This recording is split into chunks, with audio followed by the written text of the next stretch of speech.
Hello and welcome to the season finale of Freaky Fettucini. On tonight's episode, sure, we've seen some really bad creepypasta, but what about one that was engineered to be the worst creepypasta ever made? I won't be taking you through the whole thing because that's going to be 4 hours of nonsense, but I will give a brief sample of Happy Appy. The following are the entries of a blog that was constantly updated. The blog seems to talk about a show called Happy Appy. February 23rd, 2011. Hello.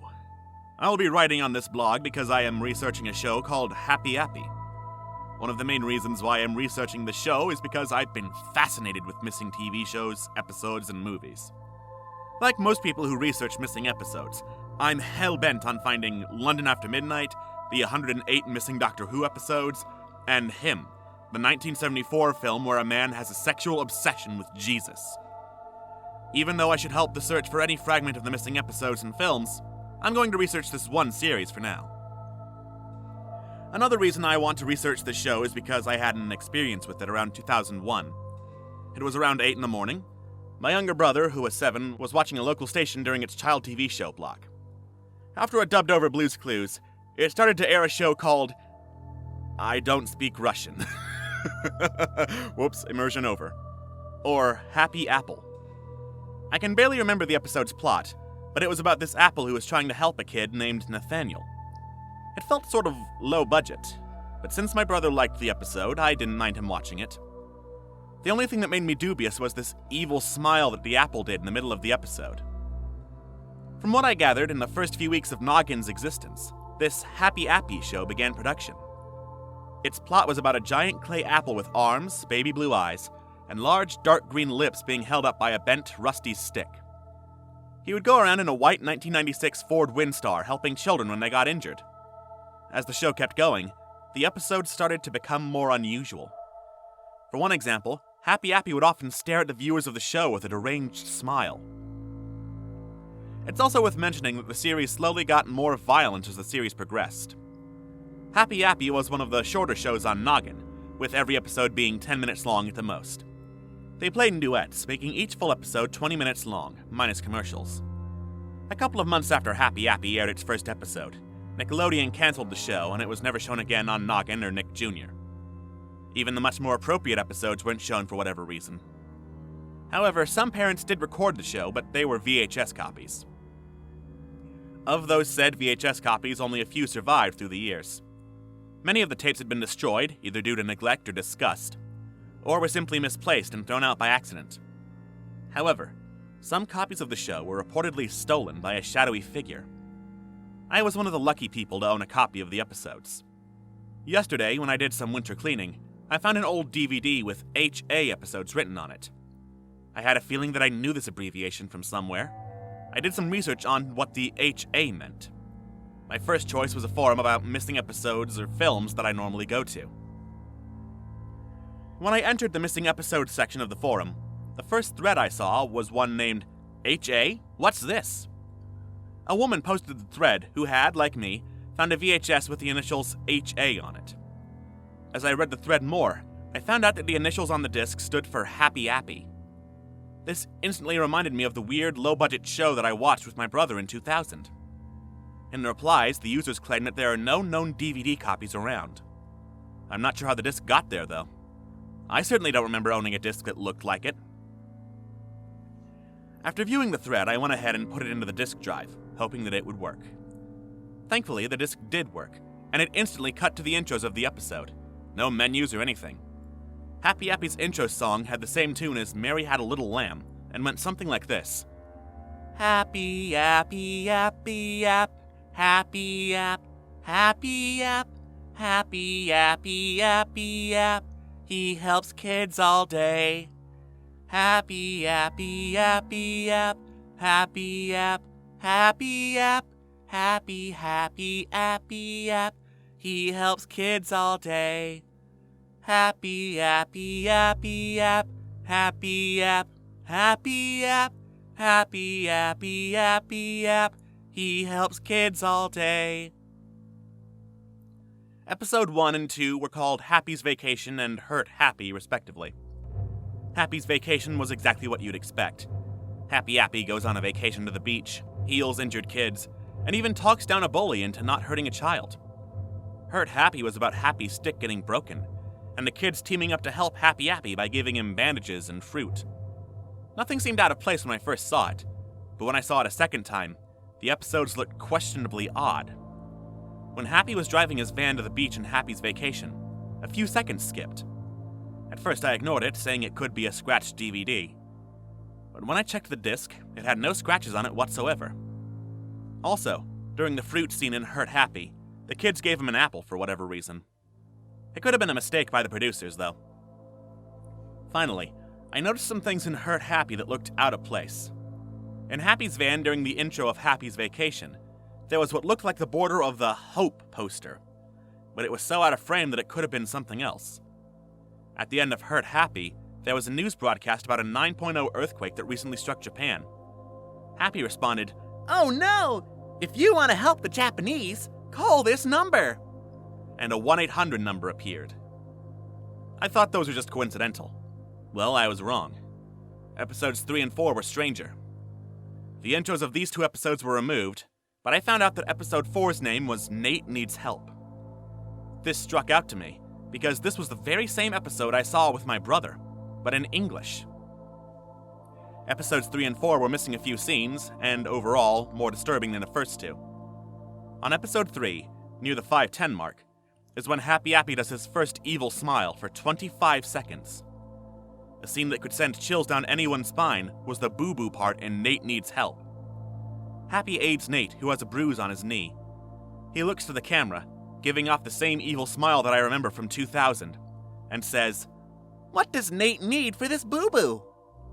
For 30 seconds, he stared at the camera, motionless, with his soulless baby blue eyes locking on to anyone watching. Finally, he broke the silence by saying, "That's right, a bandage!"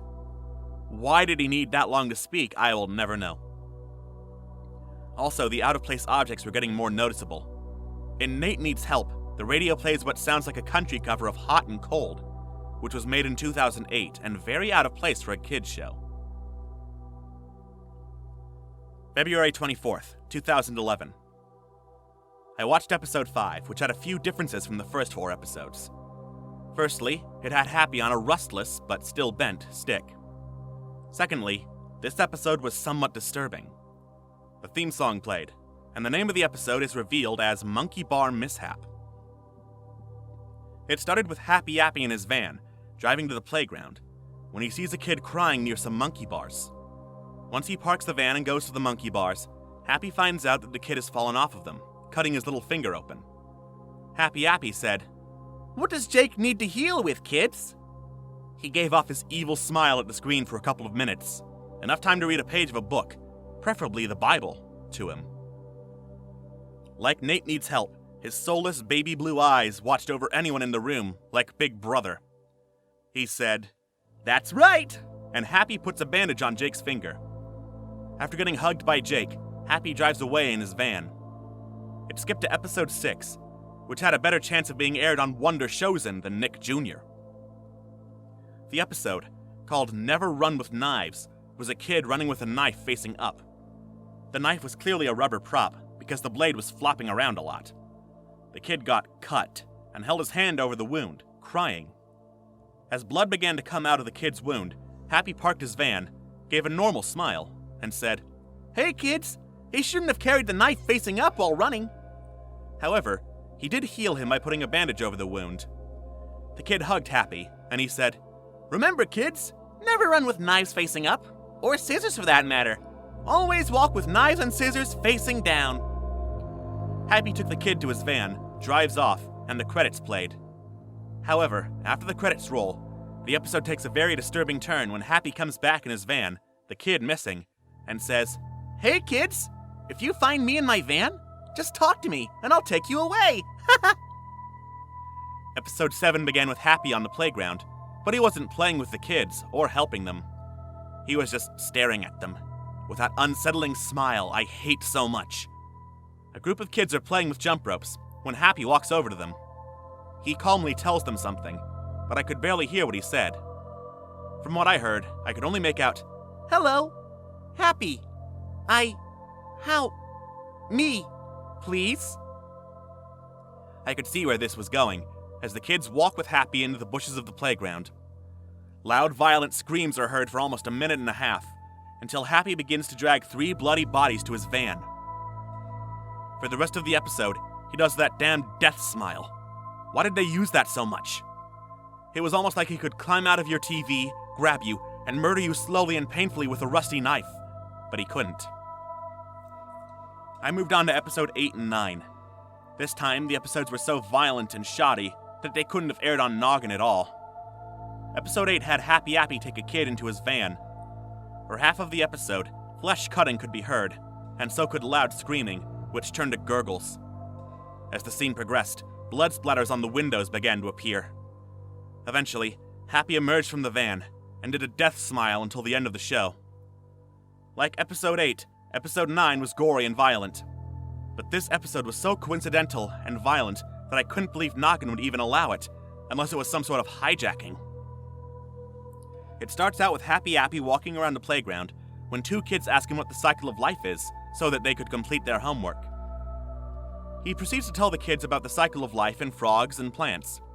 The kids said, "Thanks, Happy. Can you play with us for a bit?" Happy agrees, and they start playing on the playground.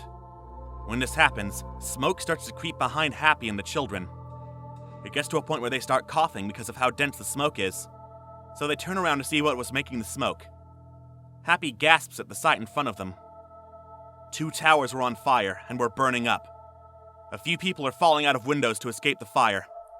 There was a lot of screaming, falling debris, and a crashed airplane in one of the towers. Only the tail of the plane was visible, which was nearing the point of collapse. I could hear a faint whining noise at this point, and I think that it was the plane's engine, which is probably still on. 7 seconds later, the tail of the plane finally broke apart, with the largest piece of the tail hitting and killing someone. During this scene, fire trucks could be heard trying to douse out the flames, but it only slows the flames down. The wailing of ambulances could also be heard, taking away the bodies of the people who jumped from the towers. It showed a weird guy on fire falling out of one of the towers, screaming. Happy and the kids are seen again, but this time they stood still in fear. The smoke kept getting thicker and thicker, slowly obscuring the trees and equipment of the playground. The debris from the towers fell around the kids and Happy, and a person ran up to them and told them to run away from the towers before running off. When the older kid worriedly said, "Happy Appy, why are the towers on fire?" It cuts to a higher-up floor that was near where the plane crashed, which revealed a kid that was under a huge pile of concrete, crying for help. Some other kids tried to help him by lifting the piece of concrete off him. He was screaming so loud, it was almost heartbreaking. There were bodies and bodies everywhere, and the pain and fear on the trapped kid's face was so realistic, I cringed. After the shot with the kid trapped under the concrete, the younger kid turns to the side, say, "Happy Appy, why are people running and falling from the towers?" Happy Appy turns to the camera, death smile on his face, and very coldly said 3 words. Those 3 words will haunt me as long as I research this show. "That's natural, children." He took the 2 kids away from the towers, leaving the kids stuck under concrete screaming for help. When the credits rolled, the audio of the scene kept playing, and at the end, before the video cuts out, something collapsed, making a very loud noise that could scare anyone watching. I jumped out of my seat. Was Happy a deathbringer in the form of an apple? Or was he a master predictor? If that episode somehow predicted 9/11, I have to watch episodes 10 and 11 to see if there was anything else predicted. I might not see any predictions, though, and honestly, I hope not. Oh, and if you want to know what happens when someone calls the tsunami aid number, tomorrow, I'm going to go and call it. February 25th, 2011. Hey, I called the 1-800 hotline mentioned on episode 3. It was a pre-recording, which I will transcribe for you. "Hello, my name is Happy Appy. I am every kid's most helpful and favorite apple. If you want to make a donation, press 1. If you want to know about the earthquake, press 2. When I pressed 2, the hotline said this. "An earthquake and tsunami has recently hit Japan, and we need all the help we can get. If you can make a donation of $1, $2, $5, $10, $20, $50, or $100, you'll be a big help. Anyone who donates gets a Happy Appy badge. So I went ahead and donated $1 to the donation for the fun of it by using an outdated bank account that I never used. It responded, "Thank you for helping with the aid for the tsunami. Look in your mailbox a week from now, because you'll get your Happy Appy badge." I'm wondering what earthquake Happy predicted. Between 1999 and the current day, there were no 9.0 earthquakes in Japan. Since the 2003 Hokkaido earthquake was pretty close to when the episode was released, as well as the magnitude mentioned in the radio broadcast, I guess he was predicting about that. February 27th, 2011. Episode 10 was corrupt, to say the least. It started up, but it had no audio, and the first part was so badly compressed that it was hardly viewable. The next part was just plain static for the rest of the video. Great, a missing episode, I thought. Episode 11, called Happy's Trick, was actually watchable. The intro was just some weird, offbeat carnival music, with Happy doing his death smile at the camera. The episode began with him in his van, driving on a winding road. As the episode went on, scars started to appear on his body. Eventually, Happy reached the playground, where many children were at play. He jumped out, looking like he was ready to abduct all of them, and said, "Hey kids, who wants to see Happy do a magic trick?" Like brainwashed zombies, the kids cheered and ran into his van. Happy closes the door and drives away from the playground. After a few minutes, the van came back and the side door opened, revealing a motionless and expressionless Happy covered in blood. I couldn't take it anymore. Happy was making me feel extremely nauseous for some reason, so I skipped to the end of the episode. From what I saw, the rest of the episode was him watching TV and reading the news, with random zoom-ins at the newspaper. Why, though? I'm guessing that they're predictions, like episode 9, but after that episode, I'm not going to go back and read them.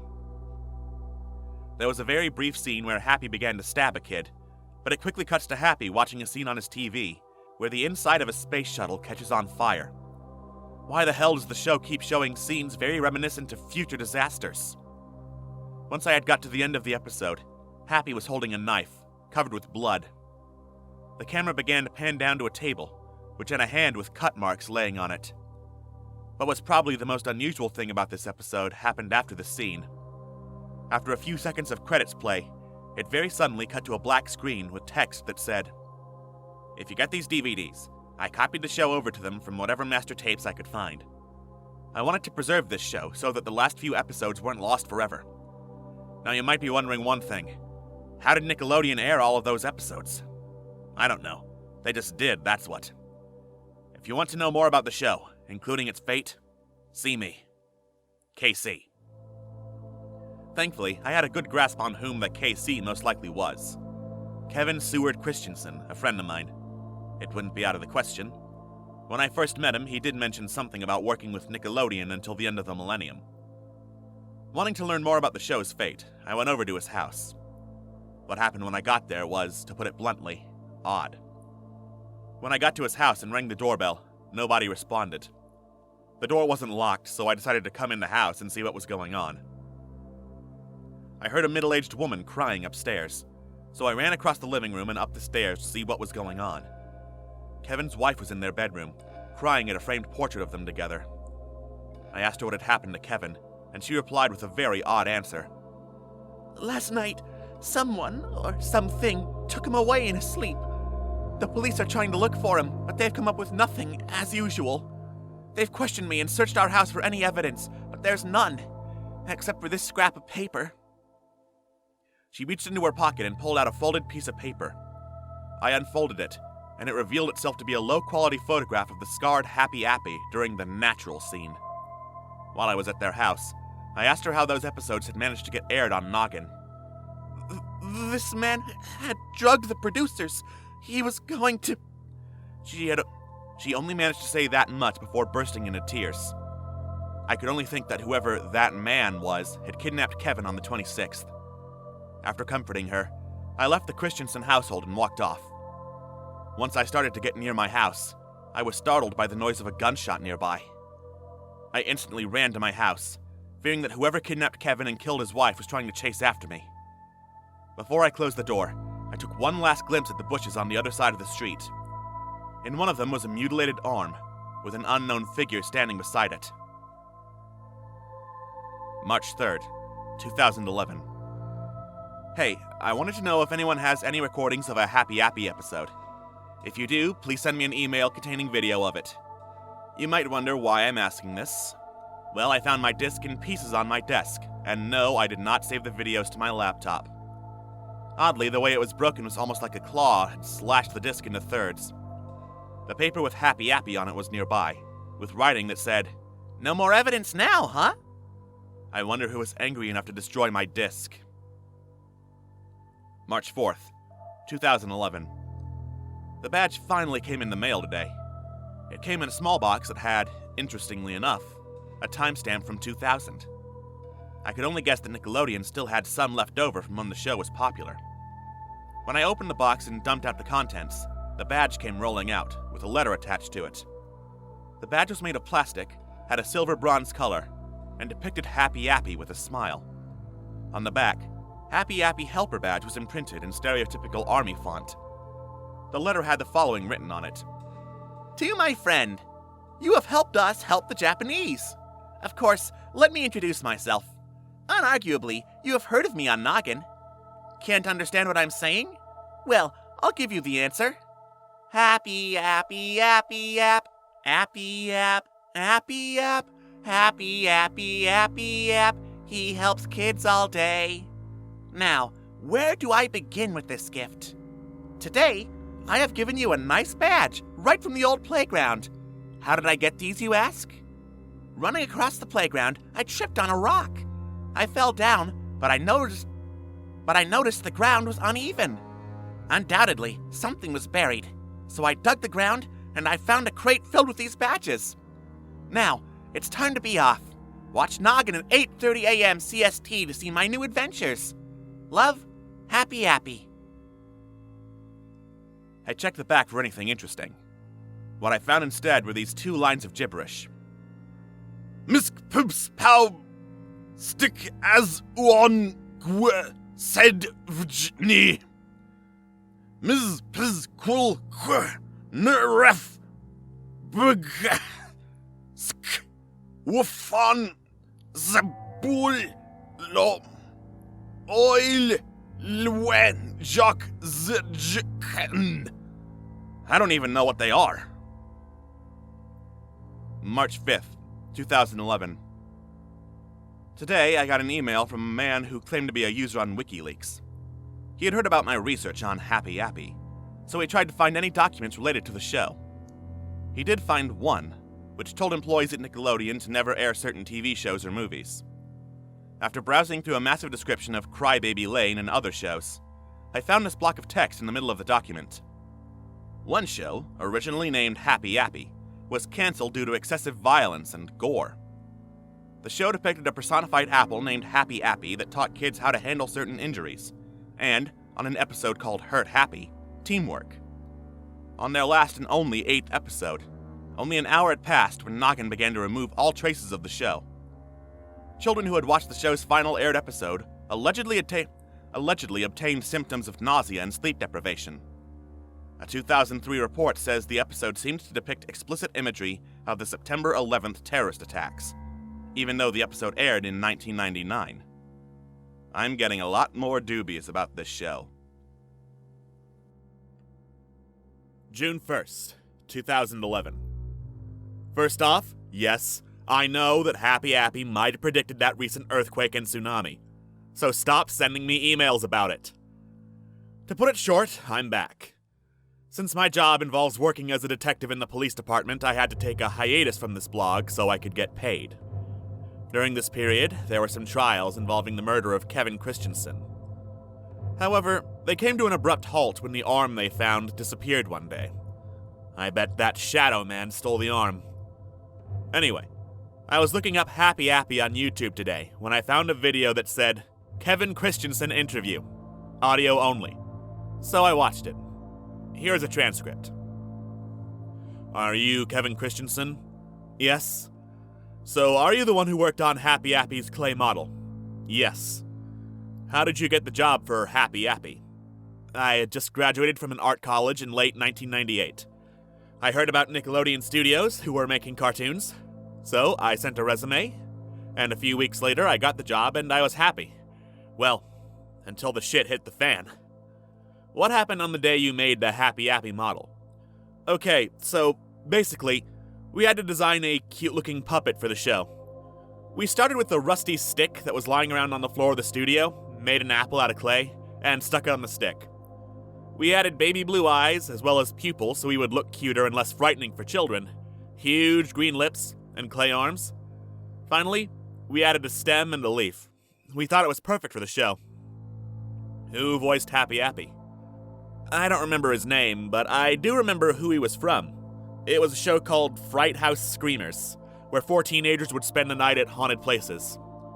What happened to Fright House Screamers? When they were filming the 4th episode, one of the teenagers was found dead in the place they were doing.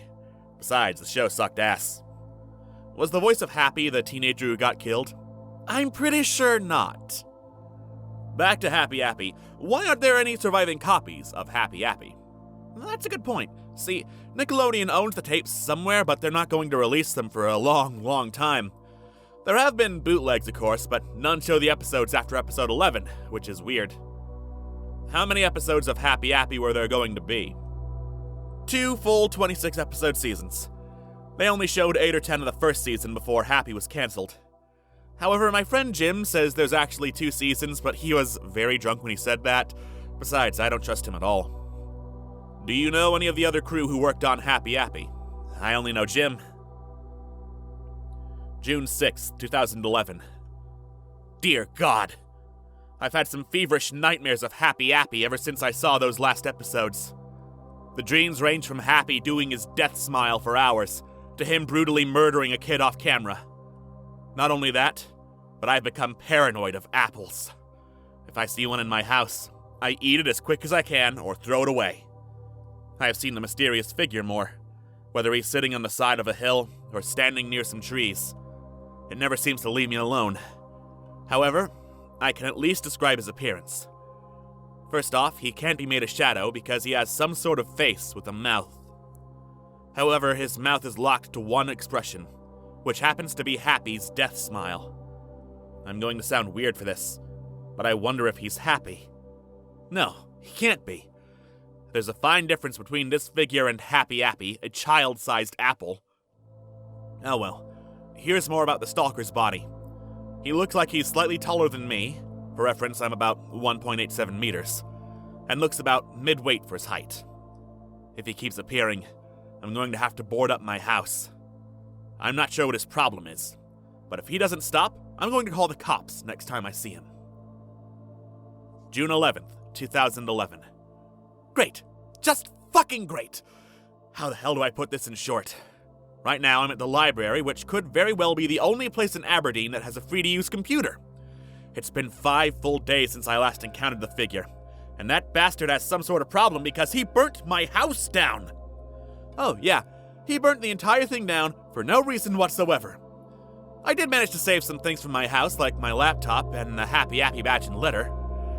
Even then, I feel like I've released some sort of bullshit curse from watching those episodes of Happy Appy, and the library is my only hope spot. Thanks to that figure, I'm not even going to research more on this show anymore. After I destroy the badge and letter, I'm going to close down this blog. Or, better yet, I should kill that fucker for what he did. I don't give a damn if I break the law and get sent to jail. Whoever the figure is has to pay for what he's done to me. However, I'm not sure if the figure burned down my house. I didn't see his figure near my house, so it could have just been a chimney or electrical fire. So, you know what? Forget what I said about closing down the blog and killing the figure. I'm going to treat the fire like it was natural and keep researching the show. Don't expect me to act nicely in the following months, though. June 28th, 2011. I finally got somewhere to live in. To be more precise, I bought a mobile home in the nearby trailer park a few days ago. Since I'm not the richest man in my neighborhood, this will definitely do for now, until I get enough money to buy a proper house. On Happy Appy, however, One of my friends, Jim Forrester, actually remembered Happy Appy, and is most likely the one mentioned in Kevin's interview. He said there were more episodes I didn't have on the DVD. It turns out that the most violent episodes were actually at the end of the season. The entire first season was supposed to have 25 episodes plus a TV movie. No one mentioned it because Jim and Nickelodeon had the only known high-quality tapes until I found the DVD. It's also worth mentioning that the series slowly got more violent as the series progressed. Jim sent me a disc with fragments of Happy Appy episodes. Here are the contents of the disc. The first clip starts out with a close-up of a school bell ringing. It cuts to Happy Appy standing next to a kid sitting at a desk. The kid is trying to answer a math problem, but gives up and says, I don't know how to do my homework. Soon, the teacher says, Class is dismissed. The kid becomes ashamed that he didn't know how to do his homework, but Happy says, That's all right. I'll sing you the math song and you will understand. After the kid gasps, Happy sings a song about math. It was distorted in both audio and video, but I could thankfully make out the lyrics. I'm going to show you how to do your homework. 7 plus 4 is 11, and 9 minus 2 is 7. Math's not a chore because 15 minus 11 equals 4. 6 plus 2 is 8, and you're doing great. Now here's the last 3, you're on a spree. 66 minus 39 is 27, and negative 5 plus 16 is 11. 2 minus 1, and now your homework is done. After that, the kid says, Wow! Thanks, Happy Appy. I find it odd that the kids were doing math that was more suitable for older elementary students. The next fragment was one of the violent episodes. Even though the clips looked like they were separate and from different episodes, they actually seemed to be in order. It started with 3 kids saying that their families were gone. They proceeded to cry so loudly that it was almost painful to see. Happy Appy and 2 other kids enter the shot and tried to calm them down. Eventually, they managed to calm down the 3 kids, and all 5 of them leave. However, Happy had this weird, perverted, and greedy expression. He tells the kids to come with him, and they follow him into an abandoned office building. 2 minutes later, he leaves the building, dragging several money bags with him. The kids were screaming for help again. It didn't end there. There was one fragment of a somewhat violent episode. Happy was putting a bandage on a kid's arm. Oddly enough, he was wearing a long coat in this episode, and in the far corner of his pocket, a needle with green fluids is visible. Happy gave the kid a shot with the needle, which knocked the kid out. He dragged the kid into his van, and a chainsaw was heard. The DVD stopped after that. Oh, you want to know more about that encounter with the figure? First, it turns out he was at the library, so I got out of there. However, about Kleiner, though. What I thought was Harold was actually someone else that looked like him. Secondly, I gave him a nickname. It's Forensic, which is better than calling him the Figure. I didn't come up with the name, though. I found a scrap of paper on my desk that said Forensic. Obviously, since I have to call the figure something, I will call him Forensic from now on. When I saw him 17 days ago, he seemed to have fingers with claws. I don't mean like he had retractable claws in his fingers. His fingers looked like they were very sharp. I also got a good look at how he ran. He seems to be hunchbacked, which means he would be taller when he would be standing up straight. I say about 6'9", although you could speculate that since I don't have a picture of him. Yet. July 14th, 2011. Jim Forrester has called me again with another development. Treston Ye, the man who voiced Happy Appy, and a star on Fright House Screamers, was killed today. His body had 3 long and deep cut marks on his chest, with one of them slashing open his heart. Even though the police marked it as murder by a bladed weapon, I think Forensic killed Treston. It just seems like a weird coincidence that my CD of the Happy Appy episodes was clawed in the same way that Treston Ye has. Jim, however, said in response that they would be very sharp claws, since the markings managed to put a deep cut on one of his ribs.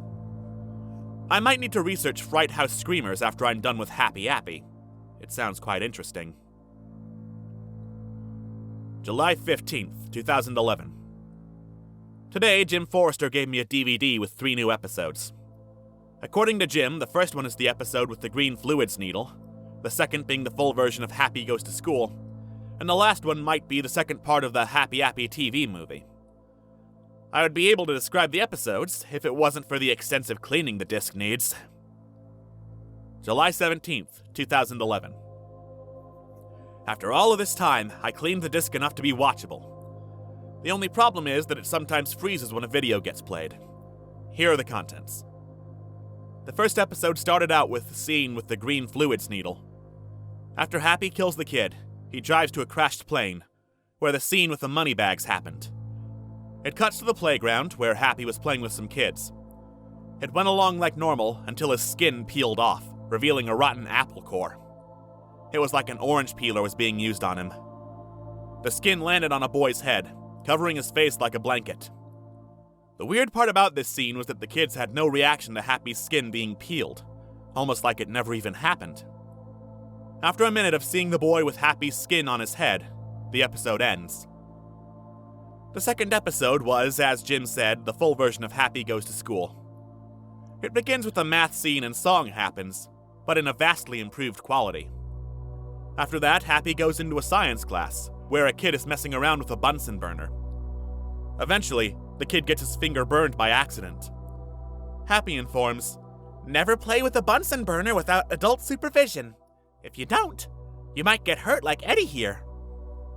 After a short monologue, Happy puts an ice pack on Eddie's burn, and he thanks Happy. A few seconds after Happy puts the ice pack over the kid's burn, he hears an argument coming from the hallway. It cuts to a bully mocking a young kid, telling him that his art project is the dumbest thing ever. Because of this, the younger kid starts crying. After some more mocking, the bully runs off laughing.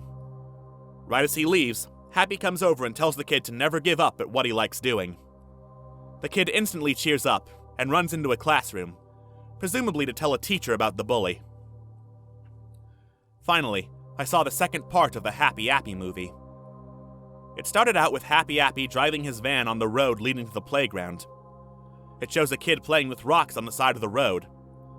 By accident, he throws a large rock on the road, which lands directly in the path of Happy's van. Happy thinks it's an animal and tries to swerve out of the way, but the van goes off the road and crashes into a grassy ditch. For this scene, footage of a real car crash was used for whatever reason. After this scene, the van starts to catch on fire, and some kids, including the one who threw the giant rock, run over to the burning wreckage. The music for this scene isn't the happy-go-lucky music that plays throughout the show, but sound clips of a reversed Revolution 9, with Happy screaming, "Get me out!" After a kid says, "There! His hat! His hat!" it cuts to Happy's bloody stem, which had a mouth with bloody teeth on it. The stem proceeded to scream, which was just one of the screams that Mike Schenk did in American Movie. Another kid says, "His body! His body!" Happy's body was badly burnt and scratched up, with blood coming out from the larger, deeper cuts. His left eyeball was dangling out of the socket, while all of his upper teeth were either chipped or broken. Where Happy's left arm and stump were, there was pure white bone, with blood slowly leaking from the exposed wounds. Happy tried to crawl out of the burning wreck with his right arm, but it was only a minute until he collapsed and died, while screaming to weird sci-fi noises.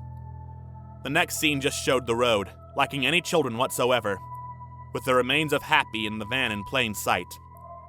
It cuts to a funeral, where kids were crying over Happy's dead body. While one kid said, "Why, Happy? Why?" Another tried to wake up Happy by shaking his corpse. After the funeral scene, it showed Happy's body, with blood on his broken teeth. The shot fades to a scene taking place 10 years later, where a kid was talking to her mother. The mother replied to the girl, but her speech was in reverse. After re-reversing it, the speech turned out to be, "Don't worry, my daughter. Happy Appy is coming to take you away." The father comes in and talks about how bad Happy was, but in a sarcastic tone. After the mother asks why he randomly brought Happy up, the father brings out a knife and stabs the mother in the head. The girl screams, runs to the mother's side, and starts crying. The father's skin peels off, like the scene with Happy in the orange peeler, revealing Happy with his injuries from the car crash. Happy proceeds to kill the girl. The last shot before the credits was Happy Appy smiling over the bodies of the mother and kid, as well as the skin of the father. Instead of the theme song playing over the credits, dark carnival music played, with clips of Revolution 9 and Napoleon XIV's They're Coming to Take Me Away, haha. A narrator said, "His stomach was in two today.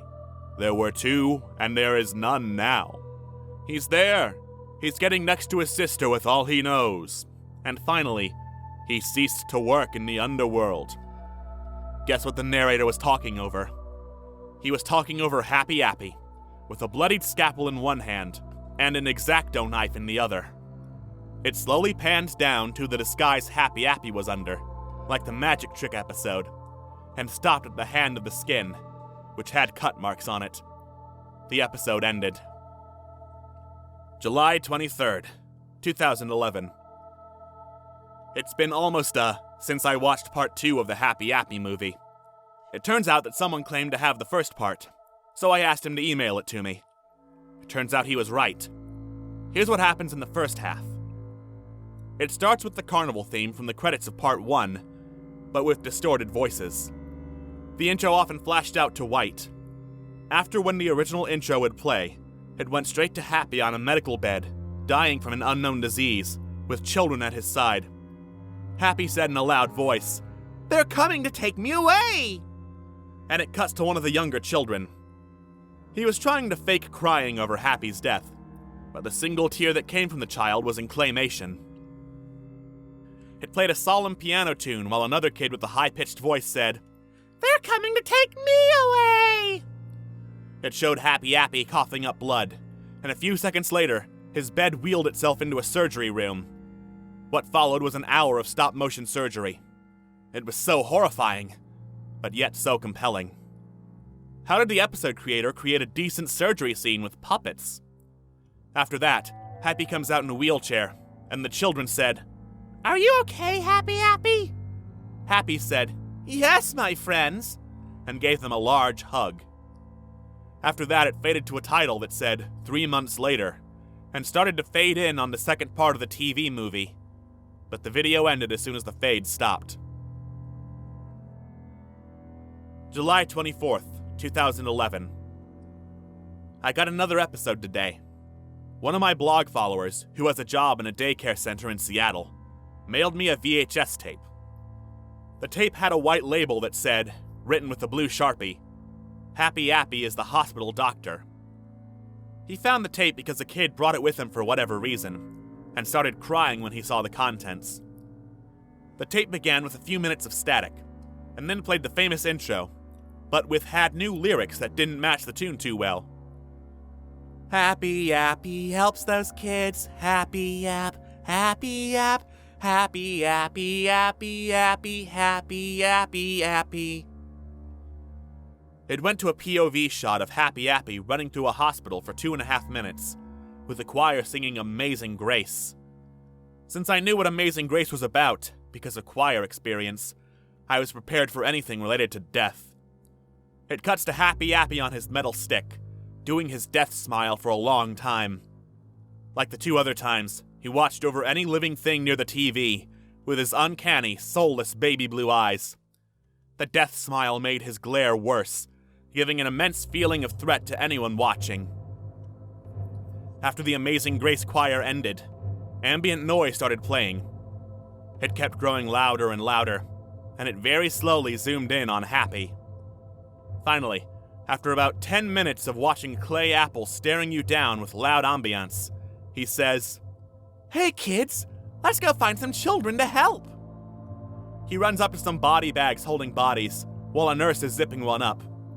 Happy walks up to the nurse and says, "Hello, Mrs. Nurse. Can I help those people?" The nurse says, "Happy, they're dead. They won't come back." Right before the credits, Happy Appy turns to the camera with another death smile, and says something that could be more disturbing than the natural scene and the staring scenes, and made me cringe. "Remember, kids, you will all die one day, and I won't be there to help you." July 28th, 2011. A week ago, Jim told me that a fire had recently ravaged through the studio that had filmed Happy Appy.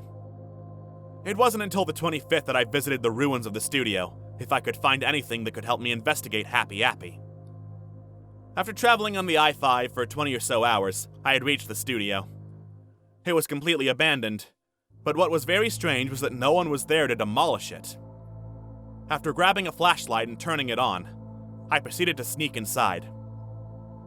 When I got into what remained of the lobby, I saw 2 rooms that weren't overly burnt or crushed by debris, a sound set and a storage room. The storage room had a lock on it, so I went into the sound set first. It was massive, around the size of half a football field. Despite the sound set being so large, the only things there were some remains of the green screen stages and a burnt studio camera. For some reason, parts of the remaining cloth on the stages had what looked like bloody stains on it. While I was walking through the sound set, I heard male laughter and the movement of a lanky figure near the back. I got the hell out of the sound set and blocked the door with a burnt desk. After that close encounter, I went over to the storage room and broke the rusted lock off of the door. After I had opened the door, the room turned out to be just a vault of props that were used in the show. There was a mostly intact shelf to the right of the room, which held some reels of tape. After stealing them, I found a safe which had been partially melted into the floor. After some force, I managed to rip it off of the floorboards and haul it to the car. After going into the storage room a third time, I heard what sounded like wood burning, so I checked the sound set to see what was going on. The entire back wall had been lit ablaze by some vandal. I quickly checked the storage room for any more artifacts, which it didn't have, and ran out of the building before the entirety of it started to burn up. I seriously wonder who the hell had done this. Is Forensic so dedicated to kill me that he would set an entire TV studio on fire to do so? Was it even him at all? August 1st, 2011. After dealing with some personal things, I got around to breaking the lock of the safe. The contents were one thing, and that was Happy Appy's puppet doing the death smile. Even though I really don't want to own him, I'll keep the puppet in case it helps me find out more about the show's history. The tapes weren't anything special, they were just Happy Appy's earlier episodes in a higher quality than the DVDs. August 2nd, 2011. On closer examination, though, the Happy Appy puppet has a few anomalies. First off, the right hand was quite obviously reattached, which could suggest that someone accidentally ripped Happy's hand while trying to get him to hold something. One of his eyes was a darker blue than the baby blue his eyes normally were, and his leaf was broken off halfway. Finally, there was some writing on the back of the puppet's head, but some of it had been smudged. T of N L-O-E and owned by... It also turns out that the tapes were, like the Happy Appy puppet, different from what I had thought. For Happy's vacation in Hurt Happy, the scenes with missing frames had those frames back. However, what was more interesting was that the Hope poster that was in Happy's van was missing from those tapes. I guess that these tapes were actually in work print quality and not the finished product. If that's so, it doesn't explain why the tape that held Happy Goes to School had the beginning of The Towers on it. I can only guess that The Towers was originally a normal episode in production, but some asshole edited it and ended up canceling the series. August 4th, 2011. When I was getting the mail at night, I managed to find Forensic looking at me from the garage. This time, however, I finally took a picture of him. Even though it's incredibly blurry, at least I have a photo of what he looks like. The odd thing is that unlike regular times, where Forensic has Happy's death smile on his mask, he had a frown on his mask. I wondered why he wore a frowning mask this time, until I smashed and burned the Happy Appy puppet, because I think it's powering Forensic. I could be wrong though, which is probably true. I kept the tapes though, as they are good enough to keep. August 15th, 2011. I apologize for not updating this blog lately. I really haven't had much to say, but recently I've been crept out. I thought I had destroyed the Happy Appy puppet 3 days ago, but when I went into the kitchen to make a snack, I saw it lying on the counter, without any damage done to it. Also, I've had many nightmares about Happy or Forensic. The most vivid one, based off of The Towers, occurred to me tonight. I saw a completed Freedom Tower being hit, almost ironically, by a large airliner. Onlookers were either running away, crying, or praying to God. I remember that I was one of the onlookers, unable to move an inch. Right next to me was a ripe apple tree, which oddly hadn't been knocked over by debris. On the pavement, there was an apple that had presumably broken off of the tree. I picked it up and almost got to take a bite out of it. However, I noticed that Forensic was watching me from a nearby bush. As I bit the apple, it suddenly grew a mouth and began screaming loudly. Horrified, I threw the apple to the pavement, which injured it more. As soon as the apple hit the ground, Forensic disappeared from the bush. As the scream from the apple grew louder, the fires on the Freedom Tower kept flaming on until the thing collapsed, sending a cloud of debris towards onlookers.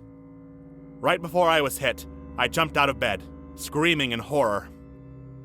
I don't know why, but it seems like Forensic and Happy are the only things that I can really think about anymore. Thanks to them, I think I'm going insane. First off, I can't see fruits without thinking about Happy Appy in any way. Thankfully, though, I don't think about Happy when I see a vegetable, unless I find an episode involving a vegetable clay puppet. Secondly, I fear tall and skinny, and especially both, people a lot more than I used to. Mainly because of Forensic, and how he's very tall and skinny.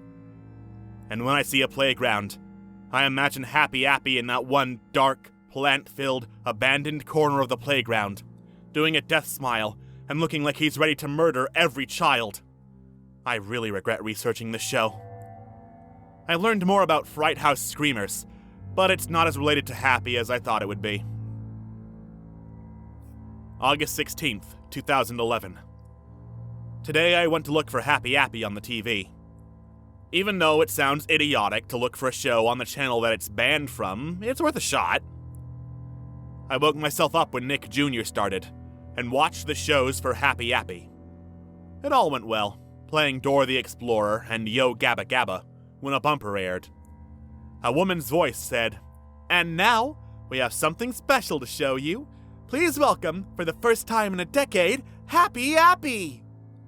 I was excited, for that I would most likely see a new episode. Unfortunately, it was the school episode again. Even though I was disappointed, I was still elated from seeing an episode of Happy Appy air.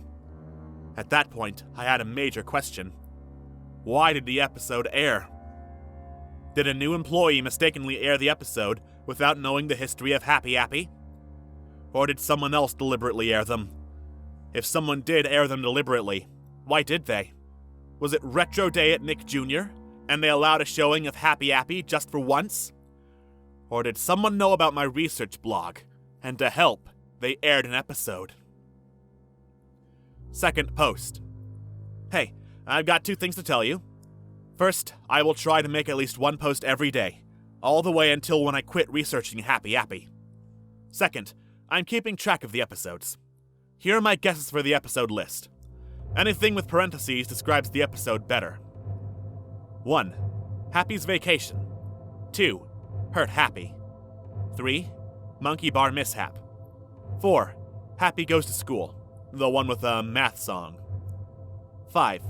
Nate Needs Help. 6. Never Run with Knives. 7. Happy Fixes Kids. 8. Happy Fixes Kids Part 2? 9. Happy Fixes Kids Part 3. 10. The Towers. 11.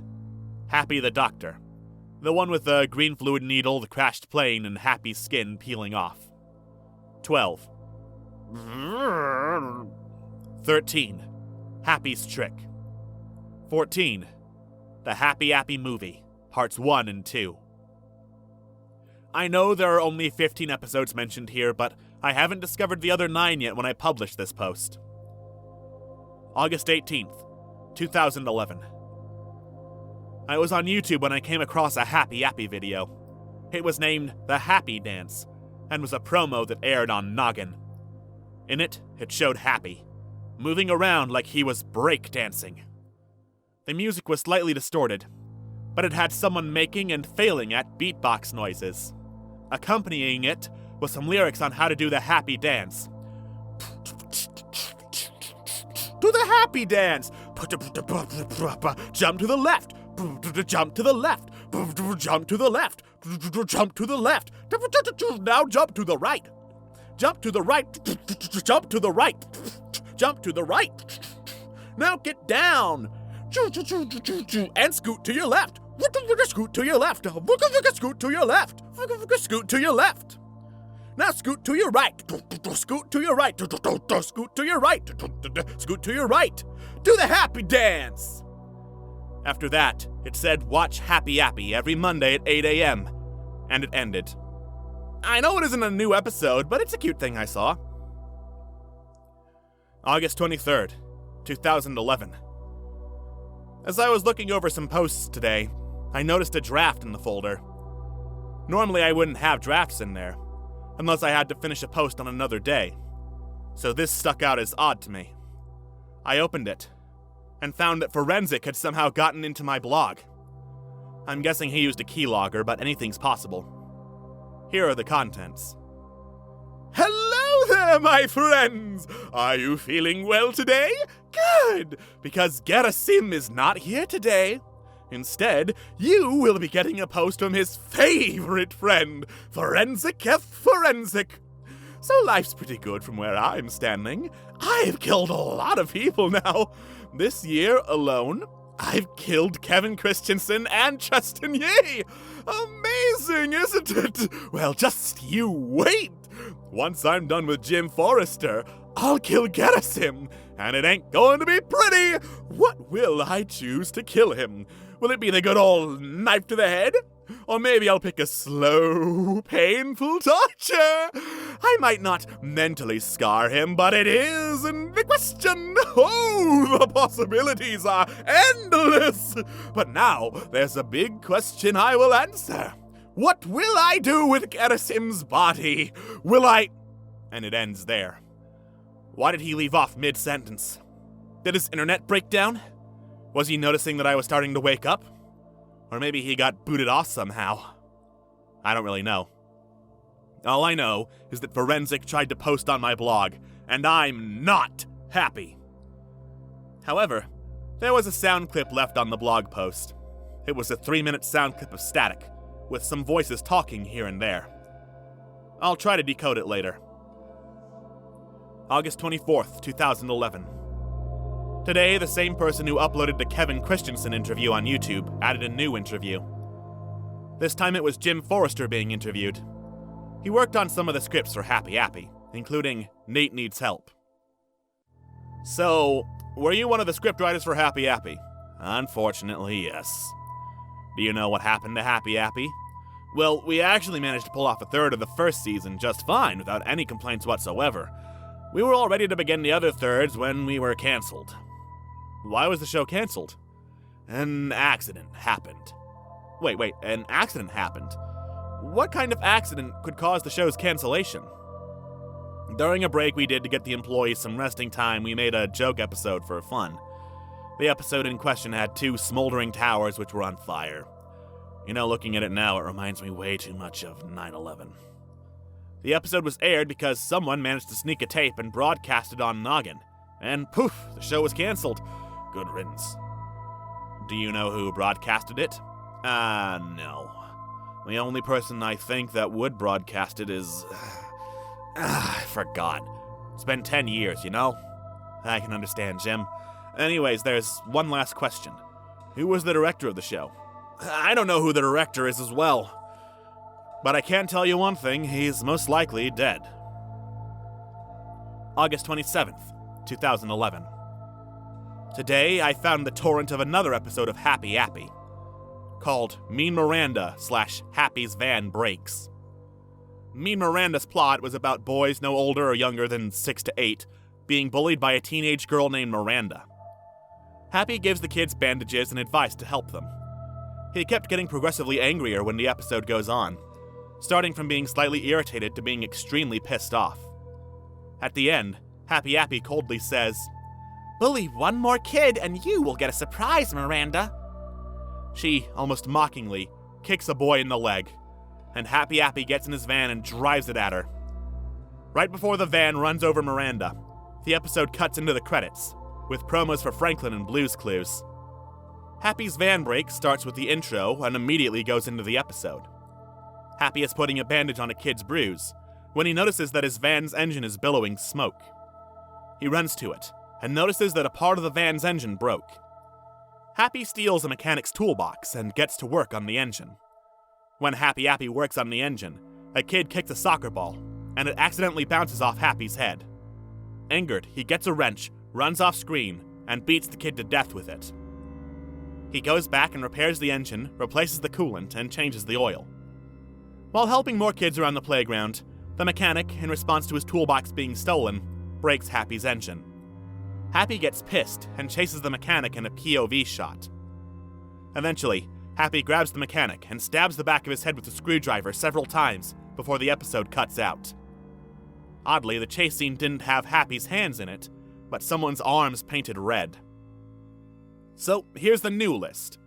1. Happy's Vacation, 2. Hurt Happy, 3. Monkey Bar Mishap, 4. Happy Goes to School, 5. Nate Needs Help, 6. Never Runs with Knives, 7. Happy Fixes Kids, 8. Happy Fixes Kids Part 2, 9. Happy Fixes Kids Part 3, 10. The Towers, 11. Happy the Doctor, 12. 13. Mean Miranda, 14. Happy's Van Breaks, 15. Happy's Trick, 16. The Happy Appy Movie Parts 1 and 2. August 28th, 2011. Remember when I got those tapes from the now demolished studios? Well, I bought a small projector so that I could play the tapes to find out more about them. And like what I saw when I closely inspected the tapes, there were more changes than I thought they had. Here's a list of what I could find in them. Happy's Vacation has stock beach music playing in the background of the beach scenes, while my former copy did not. I guess my old copies were the work print. Also, Happy sounds slightly different. Hurt Happy has the apple in the healing scene replaced with the tomato. I think this proves my theory that the apple thing was a mistake done by the producers. Happy Goes to School has an entire removed scene with a song in it. Taking place between the math and science scenes, it involves Happy going into a social studies class and finding a kid struggling with his homework about the American Revolution. Happy tells the kid to watch what the teacher is going to put on, which is the segment of Schoolhouse Rock about the American Revolution. The boo-boo scene in Nate Needs Help is a lot shorter and overall less weird. And guess who I saw today? It was Forensic, as usual. Unlike most times, I got a good look at a part of his face. Well, to put it shortly, he might be a human. Might be. September 2nd, 2011. I found, while searching torrents for Happy Appy, an intact version of the Happy Appy movie's bonus features. Visually, it wasn't good. It was just a simple menu with a white background. There was one bonus feature, creating a Happy Appy episode. I downloaded and watched it. It was around 30 minutes long and, like the title says, showed the making of a new episode which wasn't released, called Happy Meets the Roo Bears, where Happy Appy is in a crossover with Aphex Twin. According to a worker, the episode would have been somewhere in Season 2. Here's what happens according to the clips shown. Happy is in the playground when he sees a watered-down Roo Bear running around. Happy asks who he is. The Roo Bear does not respond. Richard drives in his long limo from Window Liquor. Happy and the Roo Bear heal a kid who accidentally hit his head on the swings. To be honest, I don't think Aphex Twin in a kid's show isn't as weird as, say, Jack Black in Sesame Street. It's just me, though. September 3rd, 2011. Okay, there are two things I want to talk about on this blog post. First off, I've heard a rumor that there's an actual episode of Season 2 intact, but it's a very incomplete fan restoration, around 15% complete. I'm just going to say this now, but why would this show have fans? I can understand liking the more appropriate episodes, but... Anyways, the rumor states that it was the very first episode of Season 2 called Camp Ah. In it, it starts with the intro, as always, but with some differences. First off, Happy didn't dance in the intro, but starred the new main characters, sort of like the CSI intro. As for the main characters, they are Happy himself, a man in a ski mask called Napoleon, and a little boy named Danny. I have a weird feeling that Napoleon could actually be forensic in a different outfit. After that, it cuts to a scene where Happy Appy is in his van, but there are 2 girls in the passenger seats. The girls are only clay apple heads on sticks, no arms or stems. After driving for a while, the van parks in the camp. Happy gets a washcloth and he and the girl sit on it. For a while, they just sit on the cloth staring at the sky. After a few seconds, another apple appears, looking like a stereotypical beach jock. Happy says, "Move it, ladies," although the quality makes it sound more like, "Movie it, leddies." The second thing is that Happy Appy does not have an IMDb page. The page some people are mistaking for it is actually a TV show called The Happy Apple. I could understand why people would think it would be related to Happy Appy.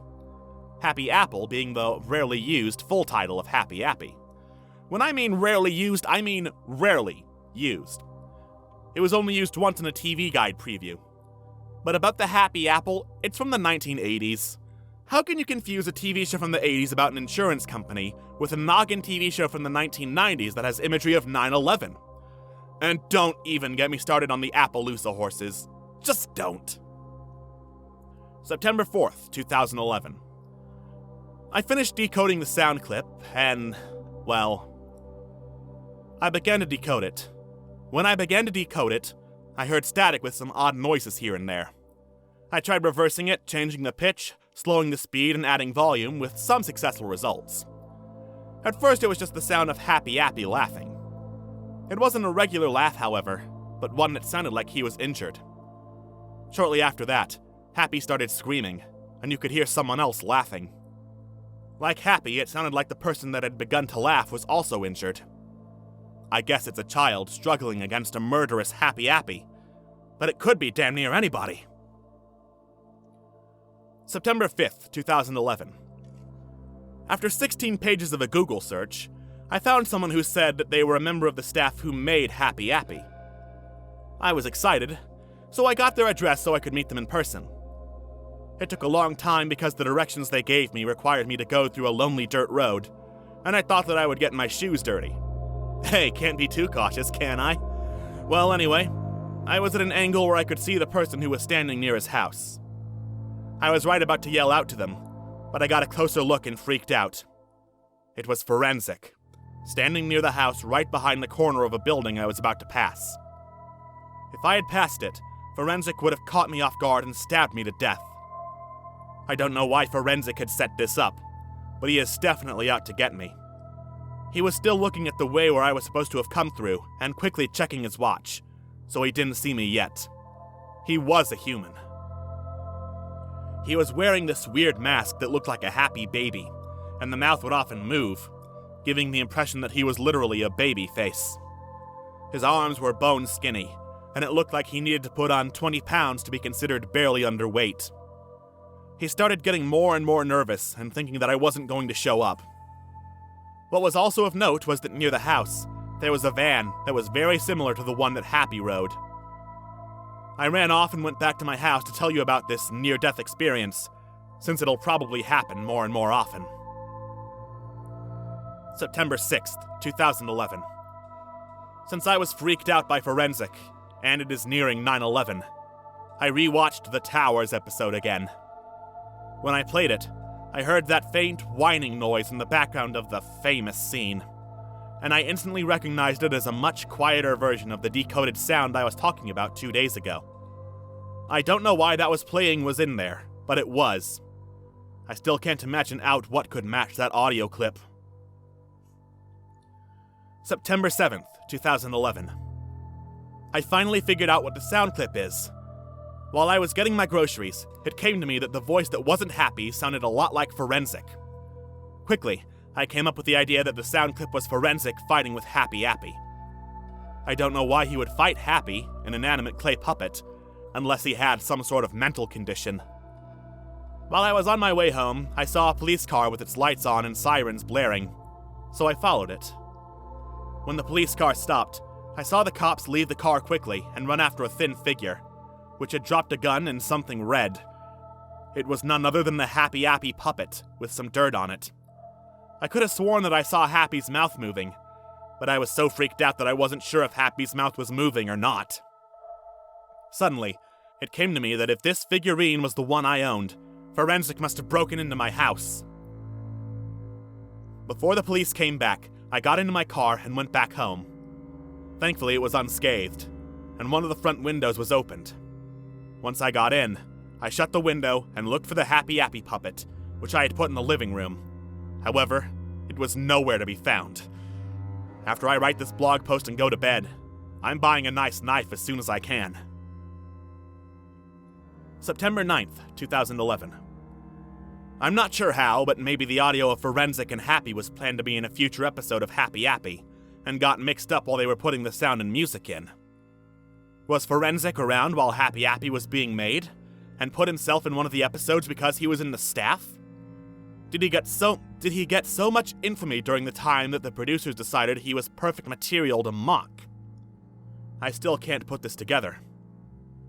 There's some good news about Forensic, though. To quote from today's newspaper, "A crazed maniac was arrested last night after a robbery in a firearms store, a home break-in, use of firearms without a permit, linkage to various murders, and evading arrest." Some days I ask myself why I chose to get involved in Happy Appy. September 10th, 2011. Well, tomorrow is going to be the 10th year since 9/11. Oh joy. In all seriousness, I have too many thoughts in my head right now. Will I be visited by Forensic again? Or will I be murdered in my sleep? Will my house burn down again? Or will I have a normal day for once? I am not going to make a post on September 11th, but on September 12th. Oh, and here's another revision of the list with Season 2's 2 unreleased episodes, and the duets properly listed. Season 1, Happy's Vacation and Hurt Happy. 2, Monkey Bar Mishap and Happy Goes to School. 3, Nate Needs Help. No second part. 4, Never Run with Knives and Happy Fixes Kids. 5, Happy Fixes Kids Part 2 and Happy Fixes Kids Part 3. 6, The Towers. 7, Happy the Doctor. 8, Happy's Van Breaks and Mean Miranda. 9, Happy's Trick and... I think there's a second half. 10, The Happy Appy Movie Part 1 and The Happy Appy Movie Part 2. Season 2, Happy Meets the Roo Bears and Camp Ah. Possibly vice versa?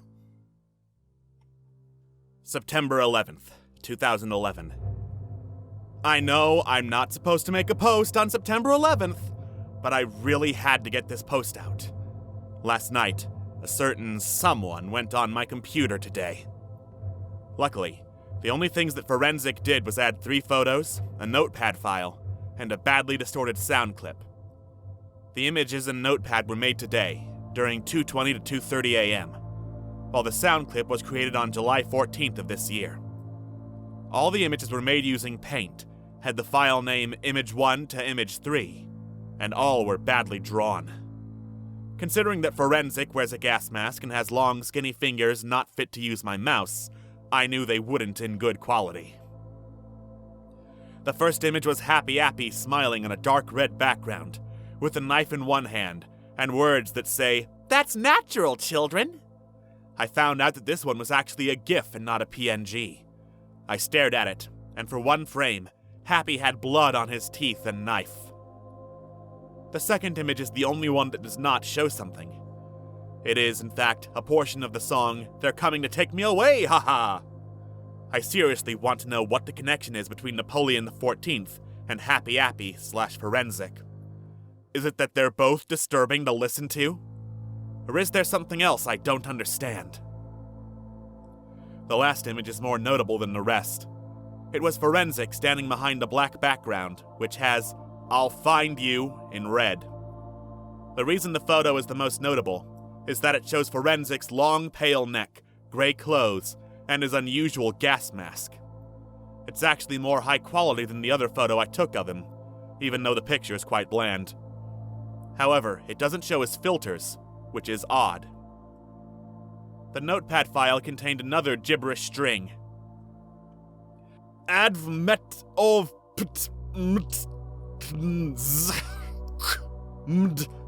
some. Why do I keep seeing these gibberish strings? Are they a secret code of some sort that Forensic wants me to crack? Oh, yes, about the sound clip. It starts with a bunch of ambiance that sounds like it would belong in a factory. There was metal banging, steam blowing, all that stuff. It might be possible that it is just some of the distortion. In the background, I heard a person walking, kicking over an empty tin can.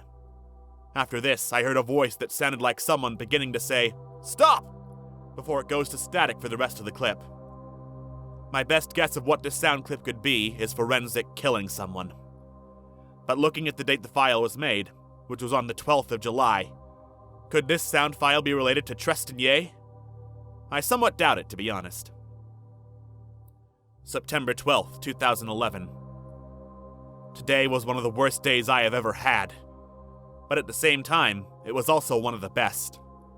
It all started when I was coming home after getting late-night groceries on September 11th, when I noticed Forensic was crossing the road to my house. Knowing that he would try to burn down my house again or steal something, I sped up and had the car ram him at full force. I heard a couple of bones breaking, and I knew I must have injured or possibly killed him. So, I grabbed a flashlight and got out of my car, and to my surprise, I couldn't find Forensic, although he made a trail of blood which pointed to where he went, so I followed the blood. The trail led me to the nearby forest a couple of miles out of town. I had doubts about this. Forensic had run off into the woods, and is probably ready to attack me if I go too deep into it.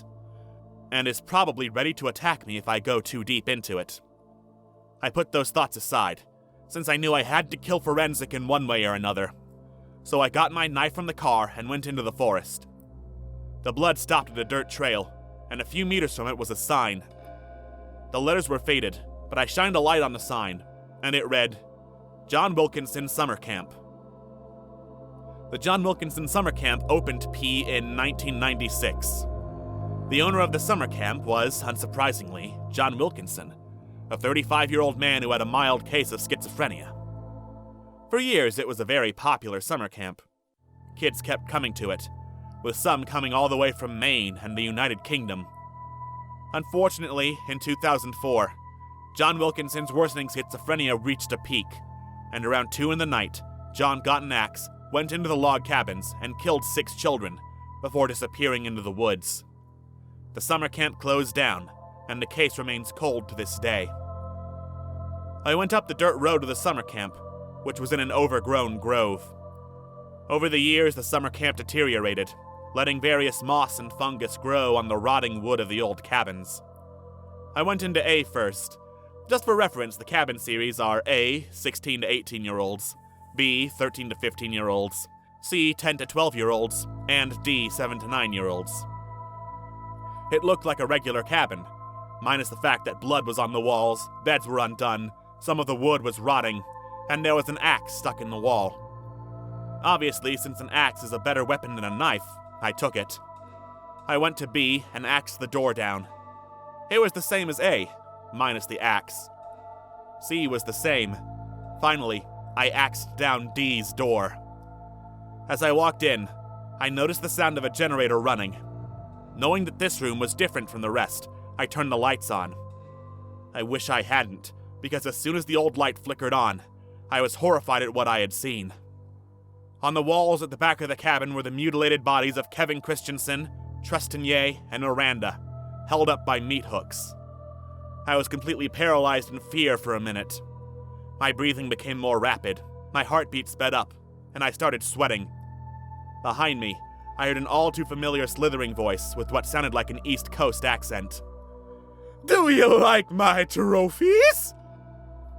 I jumped at the sudden voice and sharply turned around. It was none other than Forensic, with a dull, rusty butcher knife. He was wearing a black butcher's robe, heavy winter clothing, and of course, his trademark gas mask. "Go on, Garrison!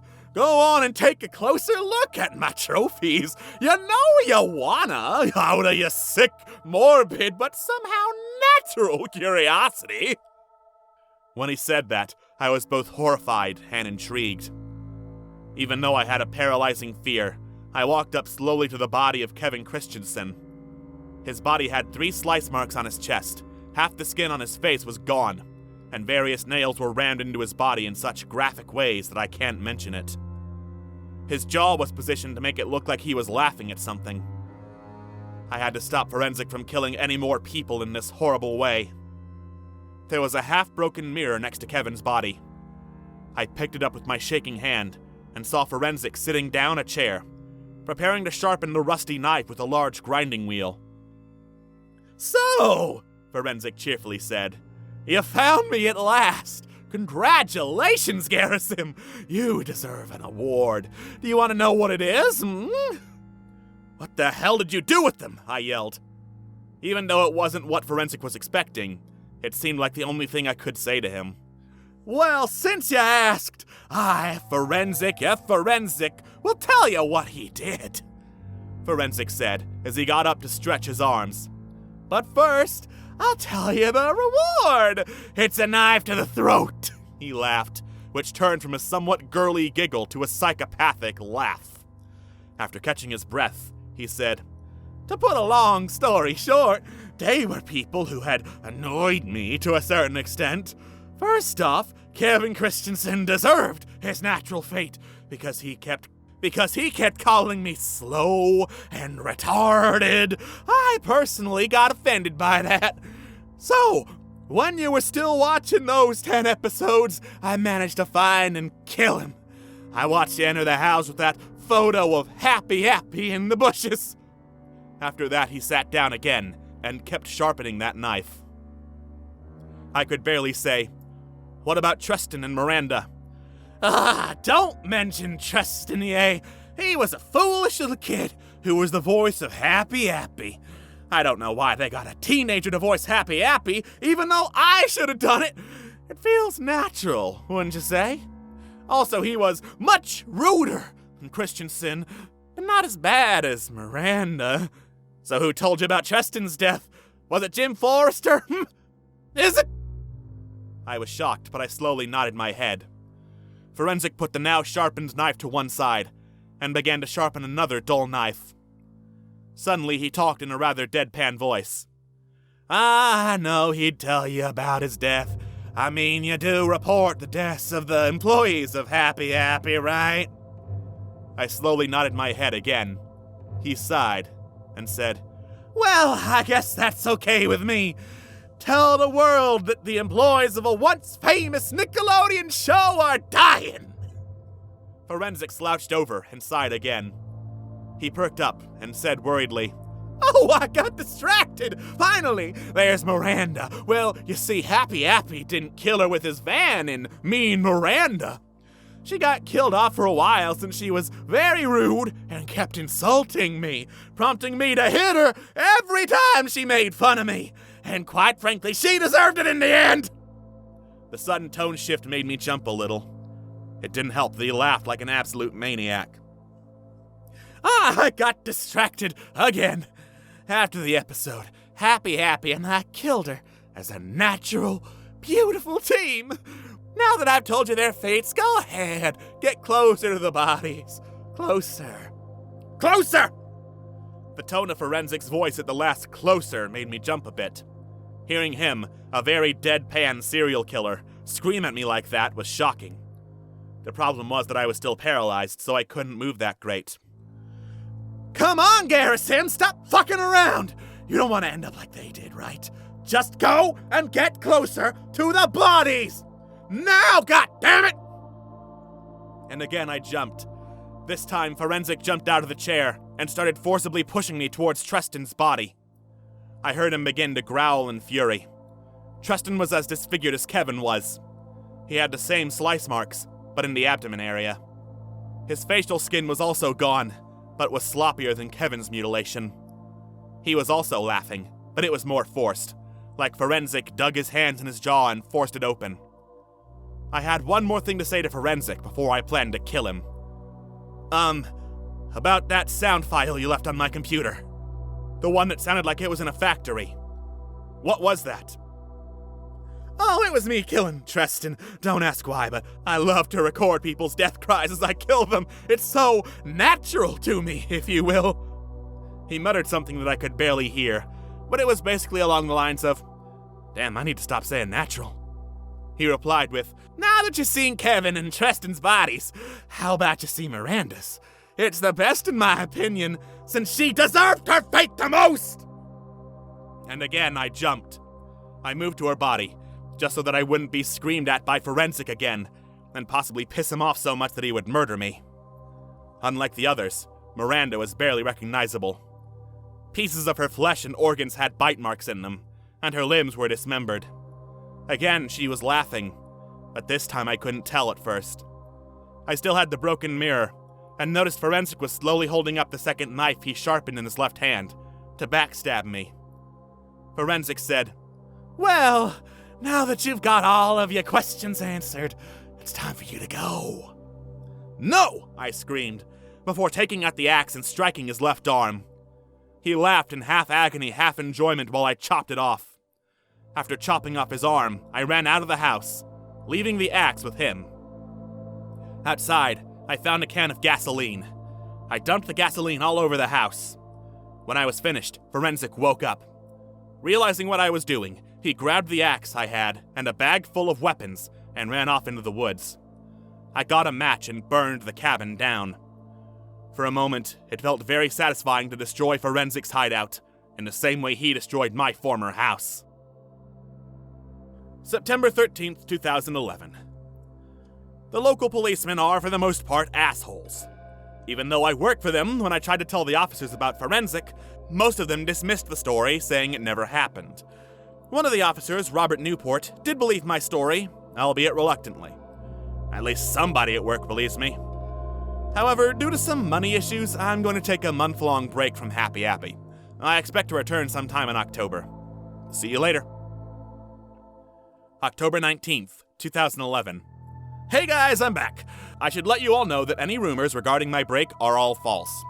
I didn't see Forensic during the break, which made my life easier. Also, I'll try to find all episodes of Happy Appy. I promise. Garrison. October 21st, 2011. Today, I was going through a flea market when I realized that I could find a Happy Appy episode in the VHS section. After looking through some obscure VHS movies, I found a VHS with a rushed label. Happy Appy Goes to the Circus.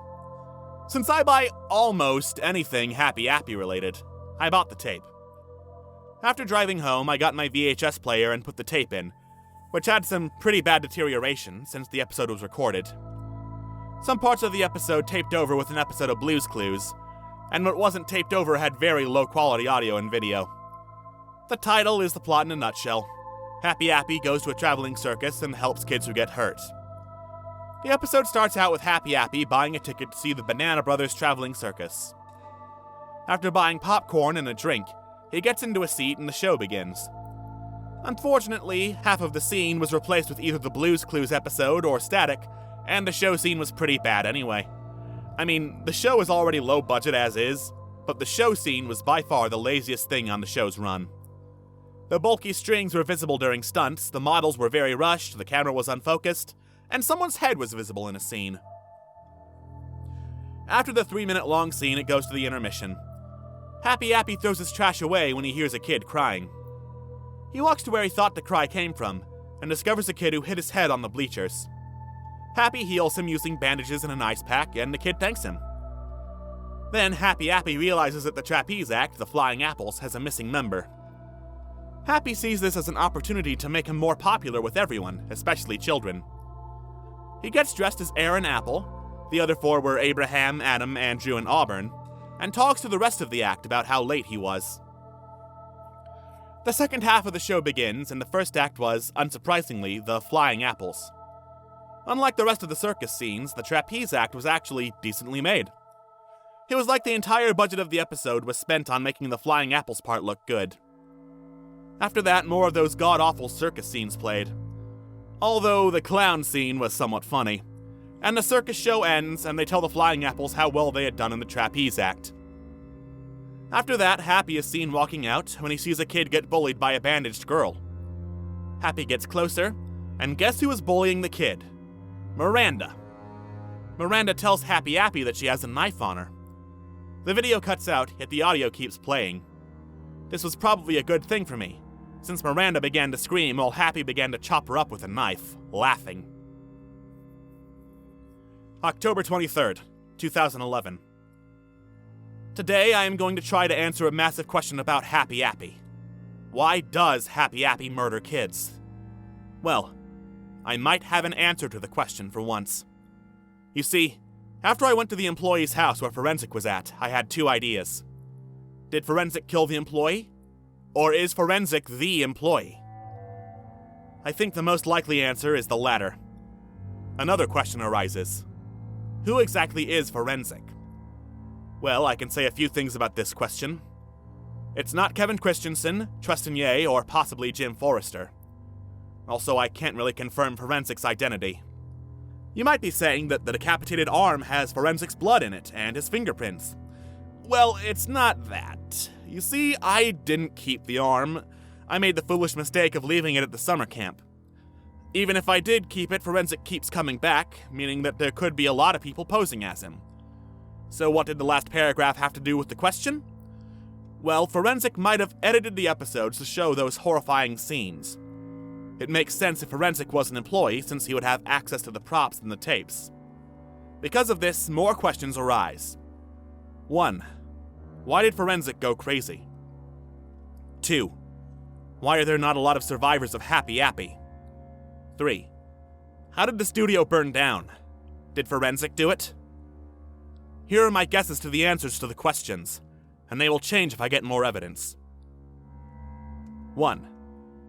This sounds weird, but maybe he's John Wilkinson. This makes sense, actually.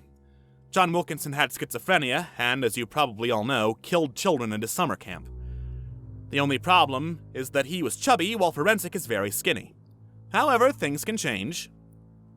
2. Maybe Forensic killed them.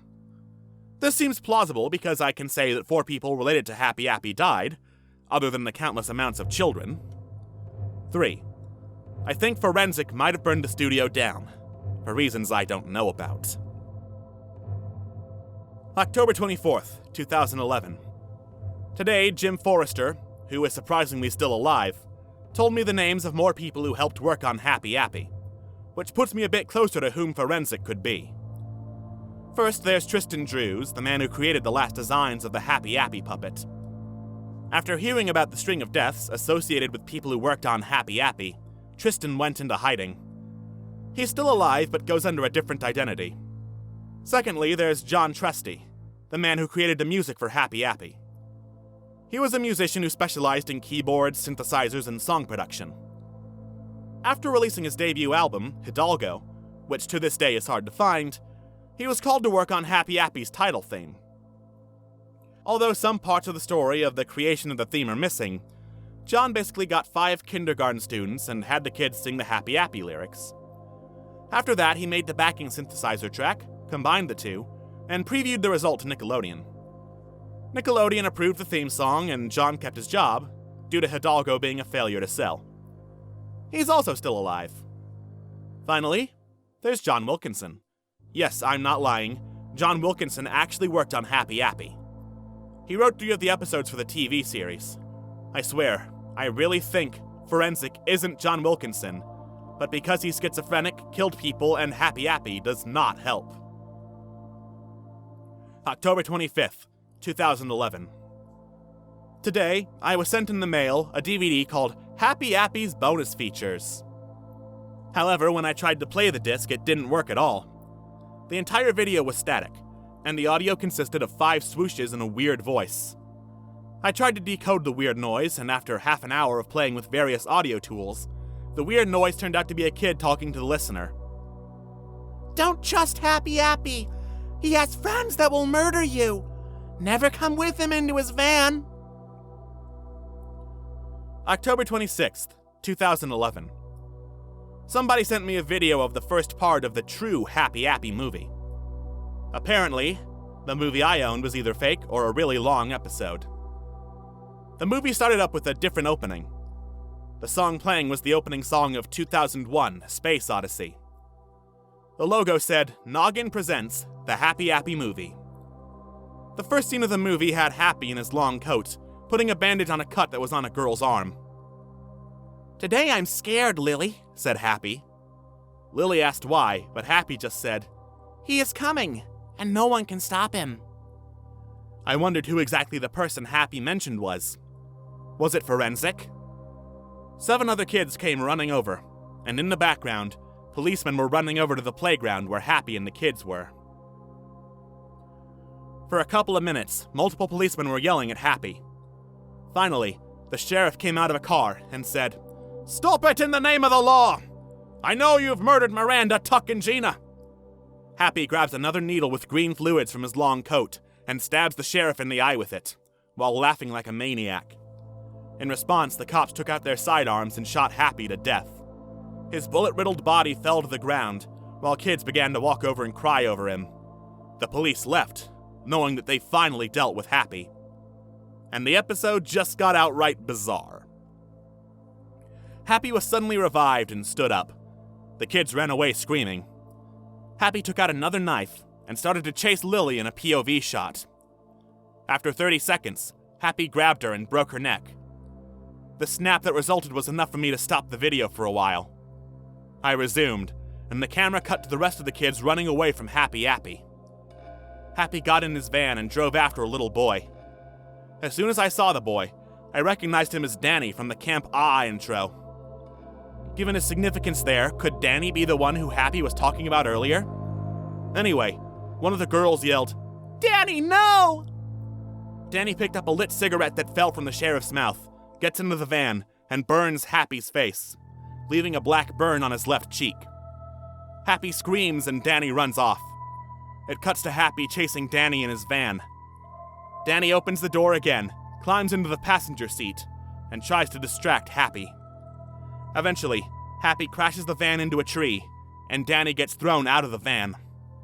Happy climbs out of the van and picks up a sharp stick off the ground. It cuts to Danny, waking up and picking up Happy's dropped knife. After that, it faded to black. I sent a message to the man who made the torrent if he had part 2. He said yes, and that it would be done on the 27th. I guess I'll just have to wait. October 27th, 2011. I just finished watching the Happy Appy movie, and it was weird. However, I did find something that will interest you. It starts with Danny running to a junkyard. He hid in a car, and it cuts to a girl in the playground, playing with a tin can. Happy Appy slowly crept up to her. The girl screams, and he stabbed the girl with a stick. He runs off to get into his van. After driving for a while, he reaches the junkyard. Happy gets out of his car and looks around, yelling for Danny. Danny jumps into the car, Happy swears, and Danny runs him over. He jumps out of the car, and the van pushes Happy into a car crusher, and it crushes Happy and the van. A horrifying crushed car cube comes out, with Happy's skin, blood, and organs all over the fragments of the van. A woman comes out of the cockpit, and Danny says, Thank you, June. She says, Thank you for telling me and Dad about Happy's rage. I couldn't take this anymore. I wanted the movie to end, now. I was wrong. Oh, was I wrong. Another Happy peeks behind an old car and boastfully says, Did you really think that I was going to die like that to a kid? Well, if you thought so, you're wrong. The credits start. Because of a video error, I could only make out these names in the credits. Director, Tristan Yap. Producers, Keith Blue and Joanne Broop. Happy Appy, Tristan Ye. Danny, Ray Bolia. After all of this time, I have found the identity of the director of Happy Appy, and/or Forensic. I'll need to research more about him. October 31st, 2011. Have a happy and safe Halloween, everyone. Knowing Forensic, I know I probably won't. Anyways, today I got a package in the mail. Taped to it was an envelope with a letter inside. The letter read like this. Dear Mr. Yakolev, during a recent investigation of Kevin Christensen's house, I found a damaged journal that seemed to be related to the show your blog is talking about. I hope it will help you find out more information about Happy Appy. Sincerely, Officer Robert Newport. I opened the package, and inside was a 70-page notebook. However, most of the pages had been torn out. Here are the entries in chronological order. February 9th, 1999. I finally got a job at Nickelodeon yesterday. So far, I have been put on a possible Nickelodeon project that is still in pre-production as I write this entry. I'll write more soon. February 25th, 1999. I've been put out of the project to work on Rugrats. The plot of the planned show, which was called Attack of the Killer Apples, was a rip-off of the movie Attack of the Killer Tomatoes. The problem was that almost no one liked the idea, including me. March 1st, 1999. Guess what? I've heard that the Apple show is going to see the light of day. The man who's going to help produce the show, Keith Blue, did some claymation commercials for Noggin. Since they're some of the most popular commercials on Noggin, the creator asked that he should work on the show. March 11th, 1999. I overheard a rumor that we're filming at the old stage where Double Dare was being filmed. March 23rd, 1999. I want to leave this project now. You see, today I was eating lunch when I saw some sick fucker dragging in Happy's voice actor, Treston, who was in his late teens and had a pretty deep voice. We started filming tests like Happy in his van and practicing lines. The guy who dragged Treston in shouted action. A weird country song started playing on the radio in the van. I shouted to the guy who shouted action and dragged Treston, "What the fuck did you do to Treston?" He just jumped over a coffee table and... Rest of page and every page except the last is torn off. January 2nd, 2011. Today, I remembered 2 things about Happy Appy today. The show's original air dates and some facts.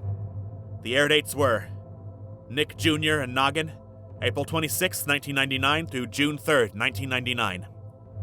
Pre-TV, UK channel, May 16th, 1999, March 31st, 2000. Brazil, I don't know where in Brazil. November 30th, 1999, February 1st, 2000. The facts are: 1. Happy Appy had a scrapped DVD release. 2. The director was tall and mid-weight. 3. He went by the name Fred. So it turns out that Tristan Yap isn't the director. I'm still wondering about who the director is, though. November 1st, 2011. I finally did it. I killed Forensic and found a shocking discovery. Well, I think I have. You see, I was driving home at midnight when I saw Forensic running away from Jim's house. Knowing that he might have grazed, injured, or even killed Jim, I parked my car on the sidewalk and ran into Jim's house with my knife. I looked all around the house, except for the basement, but I couldn't find Jim or Forensic. During this, I took a Winchester shotgun from his living room, just so that I could better arm myself. After checking all around his house, I went into his basement.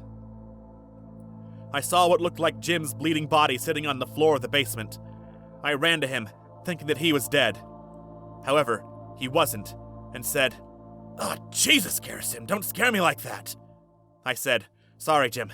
Did you know that Jim interrupted me with, "Yeah, I know what's going on. Forensic, or whoever the hell he is, has broken into my house. That's why I stained my best clothes with ketchup." I heard Forensic open the door and loaded the Winchester. After telling Jim that I'd be back soon, I ran up the stairs, cornered Forensic, and shot him in the chest. For a second, I thought that I had finally killed him. However, someone looking just like him jumped behind me and tried to stab the back of my head with a knife. I shot him in the chest like the other Forensic. I thought I had killed them both, but the second Forensic tried to make a run for it. However, his injuries made him collapse before he could run out of the house.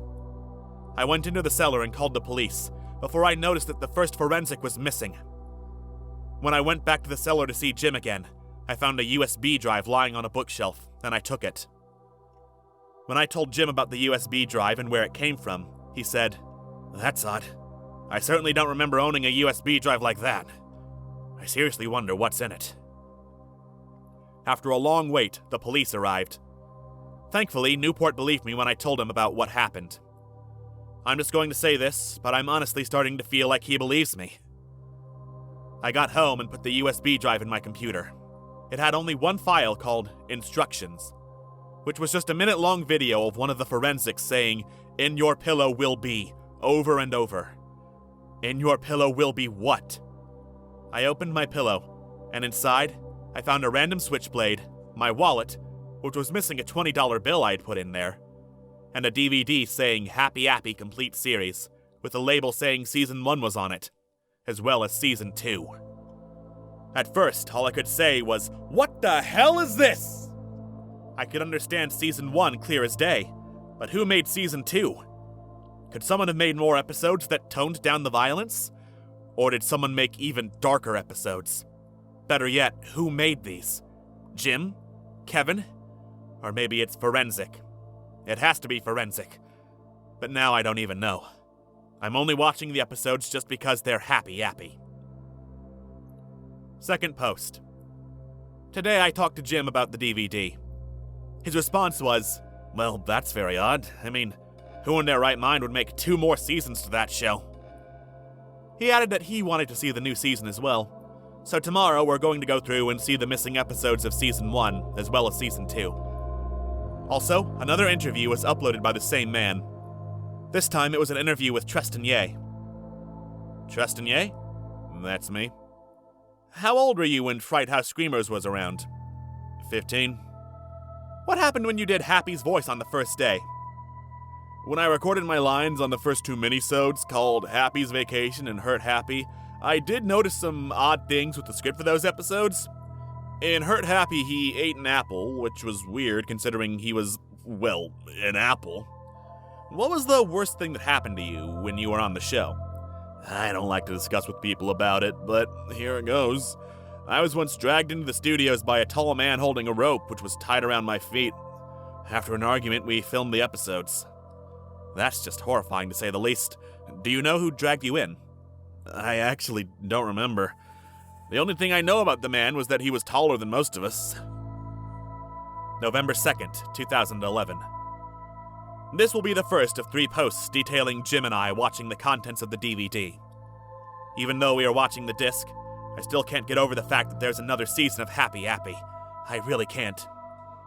As soon as the DVD loaded, we saw that it had a freeware DVD burner menu. Obviously, Forensic, or whoever had made the disc, did it as cheap as possible. I went to the episode menu and looked through the episodes for Season 1, in case there were any that I missed. The 2 distorted episodes for Season 1 were actually watchable, and were named Happy at the Food Olympics and Nate Needs Help, Happy in Space and Mean Miranda. I pressed next and found the entire episode list for Season 2. Happy meets the Roo Bears and Happy in the Oranges and Happy's Van Breaks. Lighter and Happy in Blackberry. Napoleon, The Big Help, and Nooksik. Rose of Blood and Bones and Can of Kill. Jar of Hate and Happy's Rising. Happy kills Benny and Miranda lives. Miranda dies. There's no second episode for some reason. Napoleon, A Bigger Help, and Meaner. Happy Appy's Christmas and Happy's House. Napoleon, The Biggest Help, and Danny's Love.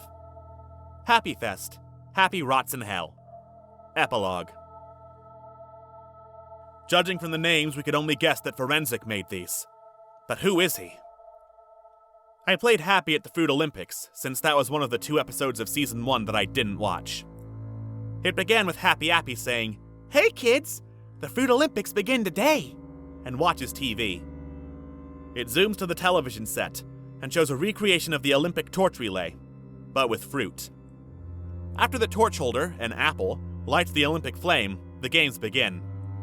It's a cheesy compilation of sports played in the Olympics, but with fruit. It reminded me of the circus episode's Act 1 scene, but visually a lot better. Happy turns to the camera and says, "Hey kids, the 2000 Olympics begin in a year.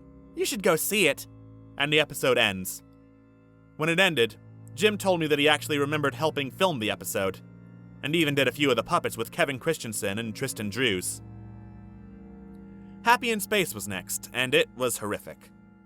It starts out with Happy Appy sneaking on the space shuttle, and turns to the camera and says, "Hey kids, your old pal Happy Appy is going into space today," and waits. The shuttle docks at a lookalike of the International Space Station. After all the astronauts leave, Happy sneaks out of the shuttle and starts floating. He says, "Did you know that in outer space there is no gravity, meaning you float in midair?" He puts on a spacesuit and goes out of the ISS. An astronaut is working on a broken part of the station. Happy says, "In space, no one can hear you talk, or scream for that matter," and stabs the astronaut. We see him float off into space for around a minute. After this, Happy goes back in and find out that the shuttle is about to leave. Happy jumps in the space shuttle. The space shuttle begins to enter the atmosphere. Happy turns to the camera, says, "Hey kids, watch this magic trick," and sets a man on fire. The shuttle starts to catch on fire, which is exactly like the scene in Happy's trick. We see Happy give a death smile as the shuttle is engulfed in flames. Happy jumps out before he gets burned and lands in snow. He says, "Hey kids, one day you will see something like this on TV." Behind him, the shuttle was breaking up into small pieces. The credits rolled. I played Happy Meets the Roo Bears and Camp Ah. It starts with the intro, which is now an acoustic version of the intro. It begins with Happy Appy walking in the playground with his injuries. He sees the green Roo Bear running around, and Happy says, "Hey, Mr. Teddy," and the Roo Bear doesn't respond. Happy says, "Mr. Teddy, let's go find some kids to heal," and the Roo Bear nods his head. They hear crying coming from the swings. Happy and the Roo Bear walk over to a kid who hit his head on the part of the swings that you sit on. Happy gets out some bandages and heals the kid. They hear a car ram into another. Happy turns around and sees a long limousine crashing into a van, which wasn't Happy's. A man exits the car, and it turns out to be Aphex Twin himself. He starts doing the dance with the umbrella, but it was just stock footage from window liquor hastily put together. Happy and the Roo Bear walk up to him, and Happy says, "Hey, who are you?" And Aphex says, "My name is Richard." And Happy says, "Let's go find some children to heal." And Aphex says, "Sure." The rest of the episode is just them healing children who injure themselves on various parts of the playground. When we first saw this episode, it was so tame for a Halloween special that I thought it was a Season 1 episode mislabeled as a Season 2 episode. Also, I told Jim, why was the episode Happy and the Roo Bears if only the green one is present? He said that there would have been all three, but they didn't have enough money to get the others. We saw Camp Ah. It starts with the intro, which was that CSI-like intro featuring the main characters, Happy, Napoleon, who could be forensic, and Danny from the TV movie. Why was the acoustic version used once? It starts with Happy driving his van, saying, "Who's ready for a camping trip?" with two girls in the passenger seats cheering. After driving for a while, Happy Appy parks in the camp, sets the washcloth, and sits on it next to the girls. After staring at the sky for a few seconds, the beach jock apple appears. Happy says, "Move it, ladies," and it's much clearer this time. Suddenly, some sort of quality shift happened. Happy's voice was different, the girls looked different, and so did the bully. It was almost like another person picked up where Nick left off and did a horrible job at it. Anyway, the beach jock apple says, "Don't go on the beach," and Happy says, "Why?" The beach jock apple says, "Because I said so," and pushes Happy out of the way. Happy decides to go up the trail to the beach. What he finds are a bunch of children playing on the beach, and one is poking at something out of view with a stick. It turns to the object, which is Miranda's body. Happy screams, "Stop doing that!" and brings out a knife. The next shot showed the girls still sitting on the washcloth when they hear children screaming. One of the girls says, "What happened?" And the other one says, "Let's go find out." The two girls go to the beach, but what they find are a bunch of children's bodies in one horrifying pile.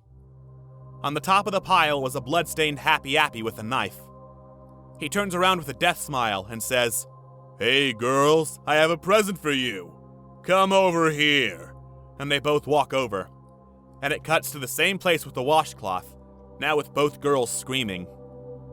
The episode ends with Happy Appy dragging some children back into his van and driving off with this narration. And that, my friends, is how Camp Ah got its name, from Happy Appy himself.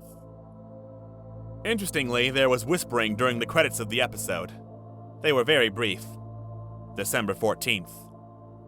We had no idea what that date meant. Was it supposed to be related to a season of the show? I played the episode Happy in the Oranges. It starts with the same old intro of Happy Appy dancing, and it cuts to Happy killing the beach jock apple. This episode must have taken place after Camp Ah. We see Happy Appy walking around the playground with children at play. Happy sees something to the right. He sees two puppets that were oranges sitting on a bench. Happy walks to the bench and says, "Hey, who are you?" And the oranges said, "We're the oranges." And Happy said, "Well, I'm Happy Appy." And the oranges screamed and ran off. Happy shouts, "Every goddamn time!" and goes into his van. He goes to the orange's house in the middle of the night.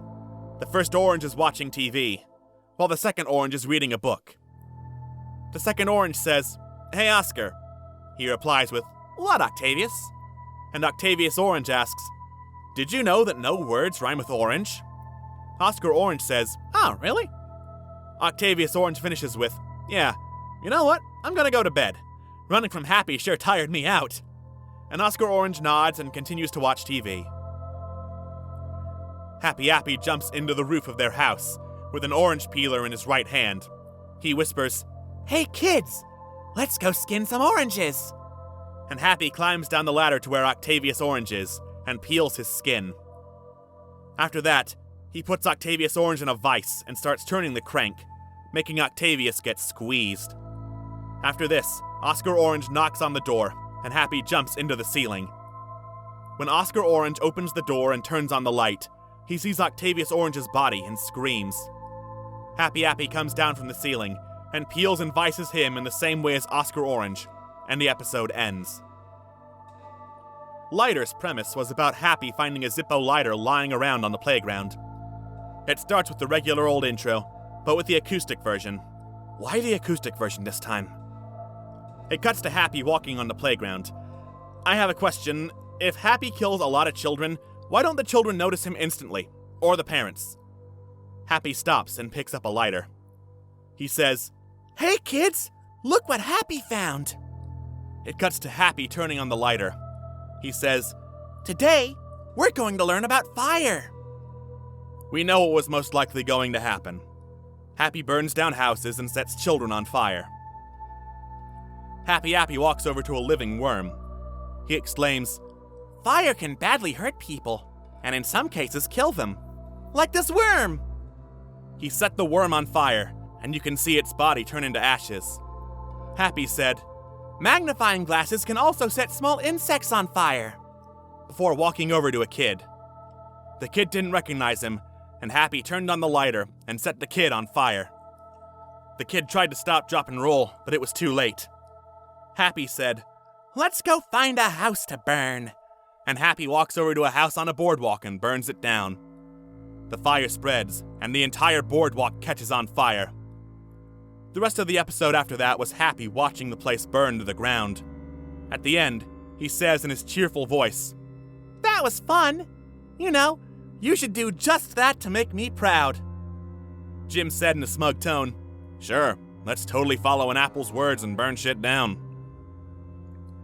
I played Happy in the Blackberry, which was 2 minutes short of a normal episode of Happy Appy. It starts out with a giant angry blackberry puppet saying, "Hey, my name's Derry Berry, and I hate Happy Appy." Derry runs toward Happy, who is putting medical tapes and cotton on a kid's bloody gash near his wrist. Happy turns around holding scissors, and Derry accidentally runs into them. Happy says, "Remember, kids, always look where you're going, or you will get a boo-boo." Derry pulls himself off the scissors and tries to eat Happy. Happy pushes him off and stabs Derry in the eye with a scalpel. Derry screams, and Happy pulls the scalpel out, ripping Derry's eyeball out in the process. Happy grabs a rusty saw and slowly hacks him in two. The rest of the episode shows Derry's body after Happy cuts it in half. I played Napoleon, the Big Help. It began with Happy trying to kill June. Just to clarify this, June is Danny's mother. He is struggling to kill her with the same saw he used to kill Derry Barry with, while June is trying to stab him in the face with a knife. Happy says, Master! Master, please come help me! And Forensic, in all of his glory, walks in slowly and says, Yes, Happy Appy! Happy says, This woman is trying to kill me! Forensic says, Let me help! And Forensic stabs June in the back, weakening her. The rest of the episode was basically a snuff film, recorded on a low-quality home camera.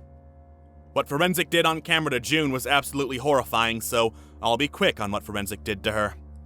First, he cuts off her arms with a scimitar knife slowly and painfully. After that, he proceeds to cut off her legs with the same cleaver, and starts skinning her. After minutes of skinning, she dies, and Forensic cheerfully says, Oh no! He opens her guts out and starts eating them. After 20 hard-to-watch minutes, he finally stops. Thank God. After that horrifying scene, Danny from the TV movie comes in crying and sets Happy on fire. Forensic threatens to kill Danny. He runs off screen, and Forensic walks out with a scimitar knife. Finally, the Happy Appy model melts, ending the episode. Jim's reaction was, and I quote, What the hell was that? I had the same reaction, but in a quieter voice. We had a lot of questions about this episode. Why was Forensic in it? Did Forensic make the episode, or was it one of his friends? For that matter, did Forensic really make the episodes? I don't know, and we really didn't want to know. I played Nuksic, which was actually called Happy Goes Bonkers. It starts out with a girl forming Happy into his normal shape, but drops a garrote wire next to Happy. Happy grabs the wire and, off-screen, cuts her throat open with it. After that, he says, Hey kids, I'm going to kill Danny. The rest of the episode is Happy Appy going around, using disguises to try to kill Danny. They include the spacesuit from Happy in Space, the costume in Happy Appy Goes to the Circus, and Octavius Orange and Derry Barry's skin. Somehow, Danny finds out that Happy is trying to kill him. After the 5th attempt, Happy, like the title says, goes bonkers. He rants to the camera at how he never has his way. After 5 minutes of ranting, he stares at the camera motionlessly, and the episode ends. I said to Jim that we would watch the next third tomorrow, and so I left. The thing is, though, as I left, I swear I saw Forensic walking up the street, but it was so dark that it could have been someone else. November 3rd, 2011. Welcome to the second part of the Happy Appy episode watching posts. In rows of blood and bones, we see Happy Appy painting a picture with red paint. The picture is of a rose in a playground. It was innocent enough, until we see Happy Appy run out of red paint. He says, Damn it! Oh, whoops. Hey kids, let's go find some red paint and white sticks. We see Happy go out of his van and lure in 2 kids, and we see him mutilate them off-screen. It cuts to Happy painting the same picture, but we now see him with more red paint and white sticks as the stalk of the rose. After a minute, he finishes the painting. He shows the end result and says, My masterpiece is complete. I call it The Rose of Blood and Bones. Hey kids, you too can make a painting using body parts and blood. If you make one, send it in to me, and I will give you a prize. The video ends before the address was shown. In Can of Kill, we see Happy cleaning out some large tin cans and working on mechanics in his van. After a few minutes, Happy notices the camera and says, Hey kids, I'm working on my can contraption. And goes back to working on the can. It cuts to a tin can in the middle of the playground that has the note, Open Me, on it. Happy comes from the left and says, Whenever someone opens the can of kill, a spray bottle pops out and sprays the kid with poison. This is my best invention ever, and it should get me a Nobel Prize. Well, mostly for peace.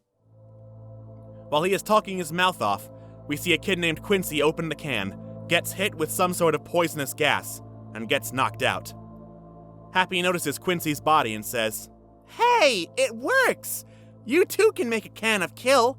All you need to do is send $5 to this address and you can wipe out anyone that hates you. And an address was listed.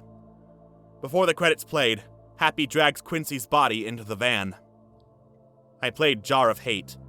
Happy is sitting in his van when he says, "Hello, kids. Do you want to see my jar of hate?" A kid walks up to him and says, "Happy? Hate is a strong word." In response, Happy says, "Shoo, Jacob," and pushes him away. Happy proceeds to write Jacob's name on a blank scrap of paper and places it into a jar of names. Happy says, "My jar of hate has the names of people I will kill. Let's see who's going to be the lucky ones." He empties the jar and picks out 3 names. Happy says, "The people I will kill are Jacob, Miranda, and Danny." He sneaks behind Jacob with the cleaver from Big Help, jumps behind him, and the credits roll, while you can hear Jacob being killed in the background and Forensic screaming, "Stand still!" I played Happy's Rising. It starts with Happy healing a kid using a bandage, but he says, "Hey kids, want to come have fun with me and Benny?" Everyone, including Benny, comes running into Happy Appy's van. However, to trick Happy Appy, Benny leaves quickly and silently. It shows Happy with a hand grenade, and he says, "Want to see a cool trick?" Of course, the children shout yes. Happy throws a smoke bomb, drops the grenade, and gets out of the van. We see a child scream as the van explodes into 1,000 pieces. The scene is very realistic, with body parts everywhere. Happy polishes a toe, puts it in a jar, and puts the jar in a mysterious brown bag, which has been in the background since the Blackberry episode for whatever reason. Benny runs over to Danny, who is playing with the girl. Benny says, "Happy tried to kill me!" And Danny says, "Well, at least you're safe with me here." And the episode ends. I played Happy Kills Benny. It starts out with Benny playing at the playground, but he notices Happy and his new van, which was all black this time around. He says to his parents that he wants to go home because someone is staring at him funny. His parents look at the area Happy was, but he is not there. They said, "There's no one there though," and Benny calms down.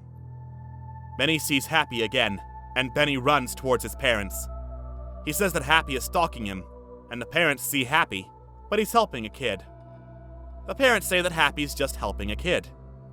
Later, Benny finds a $20 bill. He picks it up, but Happy stabs him. Happy drags the body into his van, and it cuts to the credits, with a brutal murder being played. Miranda Lives starts playing.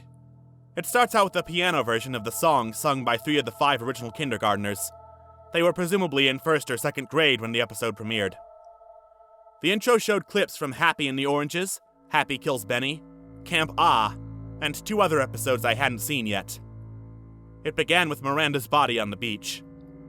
We see another kid poke it with a stick, but Miranda mysteriously awakens, screaming loudly. She says, "Happy Appy is going to pay for what he has done," and runs towards the playground. We see Happy Appy working on another portrait of a rose, with several more nearby. Miranda throws open the van's sliding door and screams, "Happy Appy, I am going to kill you right now!" And Happy says, "Fine, do it! Kill me! Just try! You'll just end up feeling the wrath of Napoleon." The episode ends. Miranda Dies began. Miranda gets a knife and stabs Happy's arm, pinning him to the wall. Happy screams in pain, and Miranda says, "Finally I have you in my grasp. Now I will do what I have wanted for so long." Happy smugly says, "What's that?" Miranda says, "Kill you!" Suddenly, a shadowy figure looms over Miranda. It was none other than, guess who? Forensic. He coldly says, "The only murder that will happen today is yours." Miranda screams and tries to stab Forensic, but he slams her down on the table Happy uses to cut up kids. At this point, it's quite clear that whoever worked on this episode used an obvious stunt double for Miranda, as her skin and hair were darker. Forensic brings out the scimitar knife and begins cutting her open. She screams in horror, and as soon as she screams, he's irritated. To stop her screaming, Forensic gets a random piece of wood on the floor and shoves it in her mouth, silencing her. Forensic opens her up and starts cutting organs out, eating parts of them in the process. By this point, Jim turned the TV off and decided to take a break. We really had to. A few hours later, he went back to the video, and we were greeted by more sickening scenes, which I will describe briefly. To put it in a nutshell, there's cannibalism, necrophilia, limb dismemberment, and skinning. Yeah. After that, Forensic turns to the camera, smiling, holding a chunk of Miranda's brain. The episode ends. That's it. Jim and I can't do any more episodes. From here, they're just going to get more fucking sickening. I can't do it, and yet I feel some strange wish to watch the rest. Alright, we'll watch the rest tomorrow. But after that, I'm destroying the DVD. November 4th, 2011. Welcome to the last post of the Happy Appy Season 2 series. I started Napoleon, a bigger help, which is just great. The thing we saw yesterday was a snuff film, and the first thing I see today is possibly another. It starts out with Happy saying, "Hey kids, last week was fun, killing Miranda with my best pal. Hey, come over here."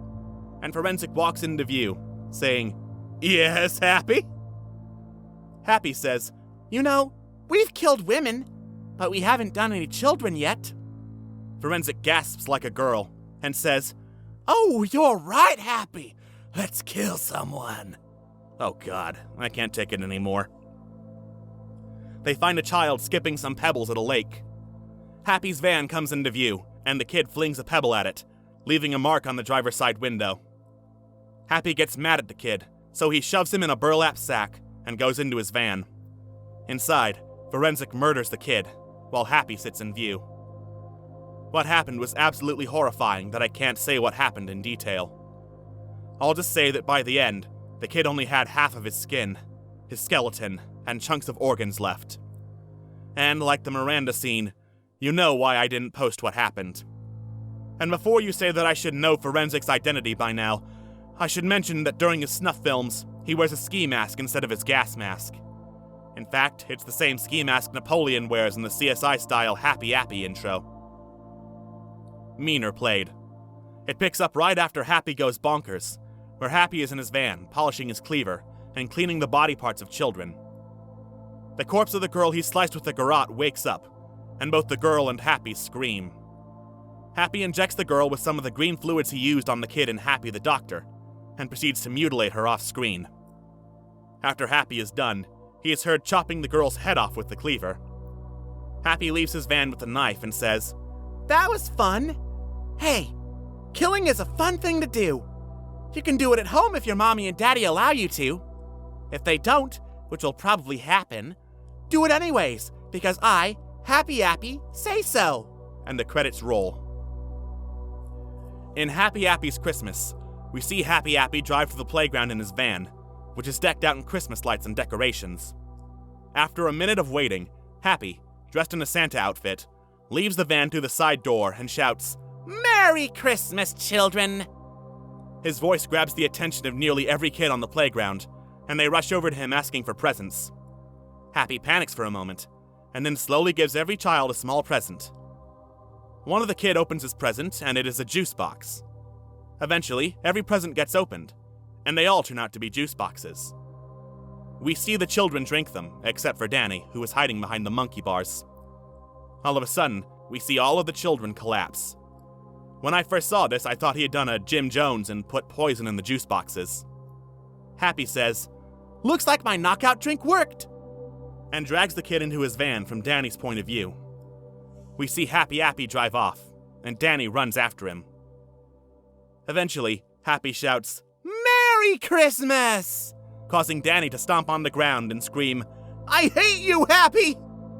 The episode suddenly ends after that. Happy's house played. We see a nice-looking house, with Happy Appy standing in front of it. Happy says, "Hey kids, who wants to see my house?" and walks inside. We get a tour of Happy's house. For the first half, it seemed like a normal house. Suddenly, Happy says, "Now for the main highlight of the tour.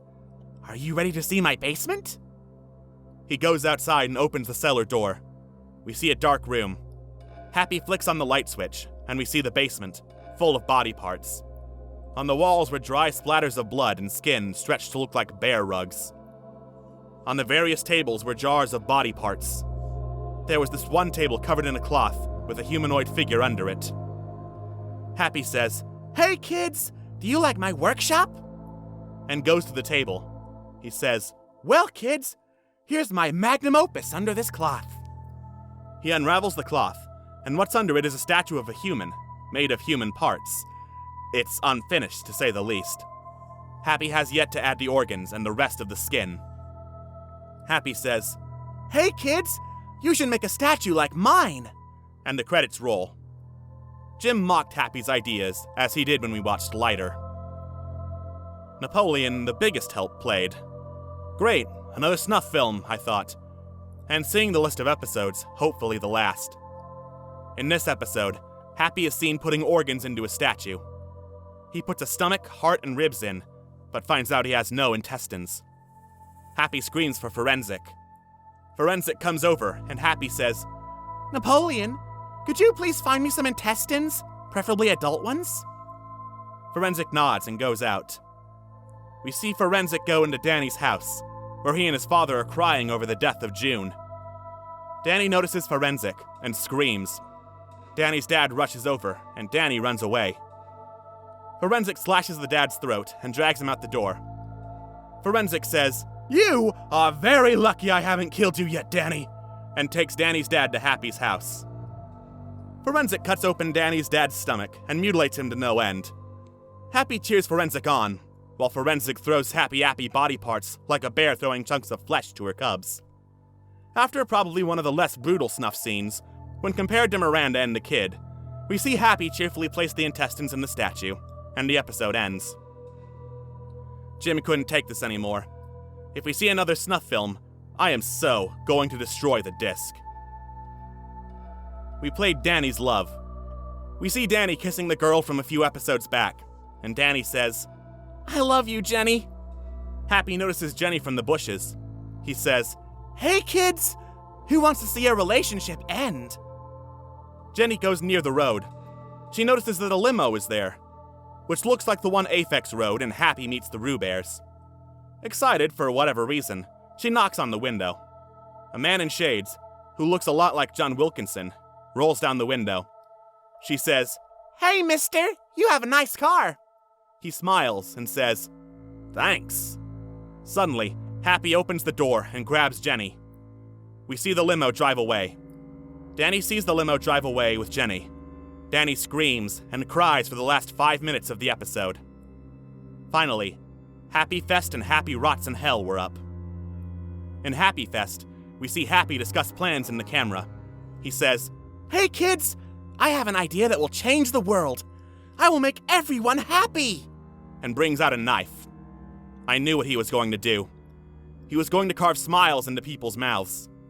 He got out of his van and said, "Hey kids, who wants to smile even when they're sad?" And all the children, which there were around 5, come running into Happy's van. Happy locks the doors, does a death smile, holds up a knife, and we see the outside of the van, where children are screaming and Happy Appy laughing. After that, Happy opens the van door and climbs out. In the background, you could see a kid's body, whose mouth was stretched, like Kuchisaki Anna, but in a smile. Happy says, "If you make everyone smile, the entire world will be a better place." And the credits roll. Finally, Happy Rots in Hell was up. I couldn't believe it. It was the end. Well, minus the epilogue. And we couldn't feel any better. This is actually our favorite episode. Just guess why. In Happy Rots in Hell, Happy drives to an old house where Danny is hiding. We see Danny holding a knife, while another girl is with him holding keys. Danny says, "I hope Happy doesn't come here, Abigail." We see Happy Appy knock down the door with brute force. Abby says, "I'm going to go downstairs and open the door to the basement." Danny says, "Okay, Abby, but if Happy hears or sees you, call for me." Abby walks downstairs, trying not to make a noise, gets the keys, and tries to unlock the door. The jangling of keys alerts Happy. He creepily says, "I hear you," before running over to try to kill Abby. She unlocks the door and gets in the room right before Happy could reach her. She locks the door, and Happy shouts, "Don't think you can hide forever, Abby!" before running. A revving of a chainsaw is heard, and Happy is seen trying to chainsaw down the door. Danny shouts, "Get me instead!" and Happy says, "Oh, goody! You're much more important than her!" It cuts to a POV shot of Happy Appy trying to slice Danny with the chainsaw.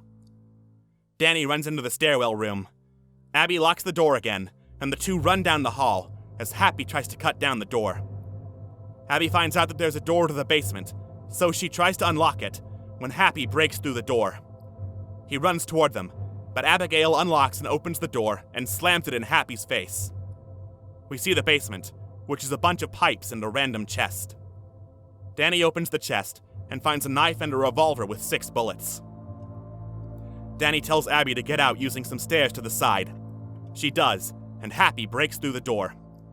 He charges at Danny with the chainsaw, making Danny jump out of the way. Danny fires the revolver once, but misses hitting Happy. The chainsaw gets stuck in the wall, and Happy pulls it out, forcing him back and having him dodge 2 more bullets. Danny fires the rest of the bullets, and one hits Happy. He screams and pushes Danny down. Happy grabs his chainsaw and shouts, "Now I will have my revenge!" Danny rolls out just as Happy Appy forces the chainsaw into the ground. He pulls it out and notices that Danny is going after the chest. He charges at him, but Danny grabs the knife and throws it at Happy. Happy dodges it, and the knife hits a gas pipe. Gas sprays everywhere, and Happy rushes to clog up the pipe with a cloth. He stops the leak, but the room is covered in gas. Danny finds a box of matches and lights one. He mocks Happy, causing him to turn around. Horrified, Happy tries to cut Danny in half, but Danny gets out of the way and drops the match on gas. Happy begins to scream as the basement fills up with fire. Danny gets out of the basement in time, somehow not getting burned. Happy notices that there are some explosive chemicals to the side. He says, "Oh no! It looks like this is the end for old..." before it cuts to the house, where it explodes and collapses, due to the foundations being blown by the explosive chemicals. We see a camera pan to the destroyed basement, where Happy's melted, crushed body lays. Abby is crying nearby, while Danny is trying to comfort her.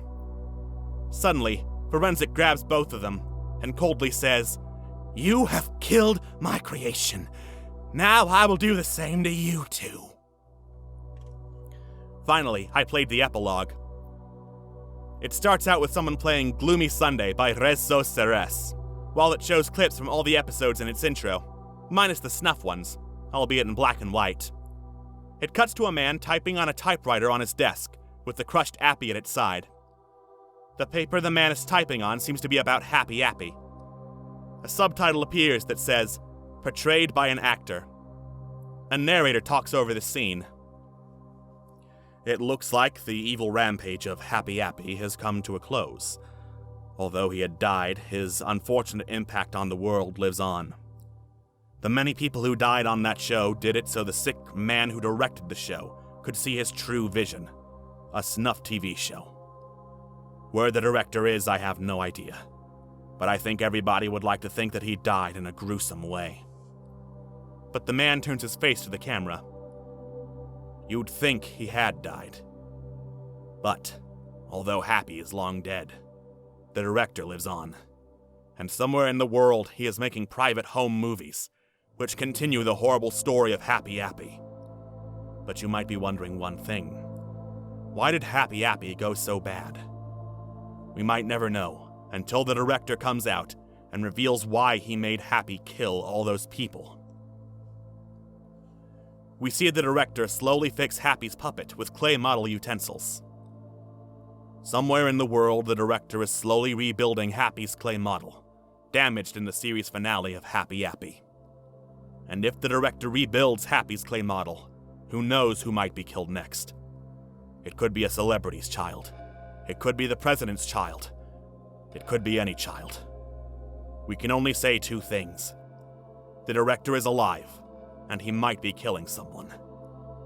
I hope someone will kill the director, Frederick Gorgoat. It cuts to Happy's rebuilt model. The director adds a knife, it cuts to black, and a scream is heard. I hope someone will kill Napoleon. And now we knew who Napoleon/Forensic is. He is the director who made this show, Frederick Gorgotte. As the disc ended, Jim said, "Well, at least that's over. And we know who Forensic is." He gave the disc to me and said, "Keep this. Even though I want this destroyed, keep it, so that you can learn more about how these episodes were made." I said okay, and I left his house to tell you about the last episodes. Oh, and I remade the episode list. I guessed on where Hospital Doctor was. It's not Happy the Doctor. Season 1. 1. Happy's vacation and hurt Happy. 2. Monkey bar mishap and Happy goes to school. 3. Happy at the Food Olympics and Nate needs help. 4. Never run with knives and Happy fixes kids. 5. Happy fixes kids part 2 and Happy fixes kids part 3. 6. The Towers. 7. Happy the Doctor. 8. Happy in space and me Miranda. 9. Happy Appy goes to the circus. 10. Happy's trick and hospital doctor. 11. The Happy Appy movie. Season 2. 1. Happy meets the Roo Bears and Camp Ah. 2. Happy in the Oranges and Happy's van breaks. 3. Lighter and Happy in Blackberry. 4. Napoleon the Big Help and Nuksik. 5. Rose of Blood and Bones and Can of Kill. 6. Jar of Hate and Happy's Rising. 7. Happy kills Benny and Miranda lives. 8. Miranda dies. 9. Napoleon, a bigger help and meaner. 10. Happy Appy's Christmas and Happy's house. 11. Napoleon, the biggest help and Danny's love. 12. Happy Fest and Happy rots in hell. 13. Epilogue. November 5th, 2011. You know, I don't think that revealing Forensic's identity was a good idea. When I went to sleep on the 4th, I heard someone open the back door. Since it was probably Frederick or one of his friends, I grabbed a gun and went into the kitchen. In front of me was a man in Forensic's clothes trying to burn my house down again with a lighter. However, unlike the normal Forensic, he was quite fat, giving me the idea that he was John Wilkinson in disguise.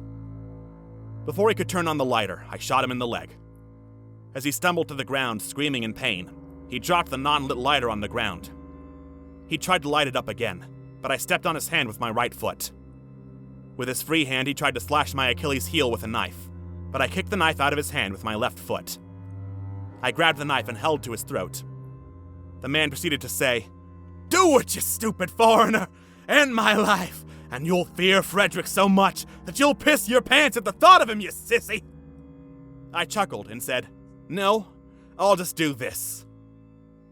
As soon as I finished talking, I grabbed him and threw him head first into a metal radiator, knocking him out. After that, I called the police over, and they revealed who tried to burn down my house. It was none other than John Wilkinson. I seriously wonder where Frederick Gorgotte is. He can't have possibly returned to the John Wilkinson summer camp. November 6, 2011. I got it. You know the address mentioned in the Can of Kill, and possibly the Rose episodes? I think Frederick is hiding out where the address is. Now that I may have a possible lead, I'm planning on going to the address soon in the next day or so. I have to go now. I need to find some small weapons to bring, just so that I could run from Frederick and protect myself if he chases after me. November 7th, 2011. Oh shit. Today I found out that a Mr. Oscar Matthewson died today. Now normally I would post on this blog the deaths of people if they worked on Happy Appy. This man didn't. In fact, he was a big fan of this blog and would ask questions by my email. I am going to stop Frederick now. I'm horrified that Frederick is starting to kill fans of the blog. When he's done with my fans, he'll go for me next, and that isn't going to happen. November 9th, 2011. This post will be the last post to this blog. Even though many questions related to the show remain unanswered, this post will, or might, answer the ones related to Forensic and Frederick. First, I must talk about the trip to the address and what happened. Since I live in the suburbs of Aberdeen, Washington, and the address was near Alma, Colorado, I chose to take a car ride, and I took some things with me. The first thing I took was a photo of Frederick Gorgotte, for when the Forensic I find is actually him. I also took some weapons, like the knife and the pistol. After driving for almost 23 hours, I reached Alma, Colorado. The address, which I will not tell for people's safety, was over 5 miles out of Alma. I drove over to the address, and there it was. It was at a fancy abandoned house, sort of like the one in Happy Rots in Hell. In fact, it was the same house, albeit with a spray-painted sign that said, Happy Appy Funhouse! I don't know why the house was rebuilt, though. To make sure Frederick didn't trap the front door, I peeked inside. Sure enough, there was a shotgun trap using a Winchester.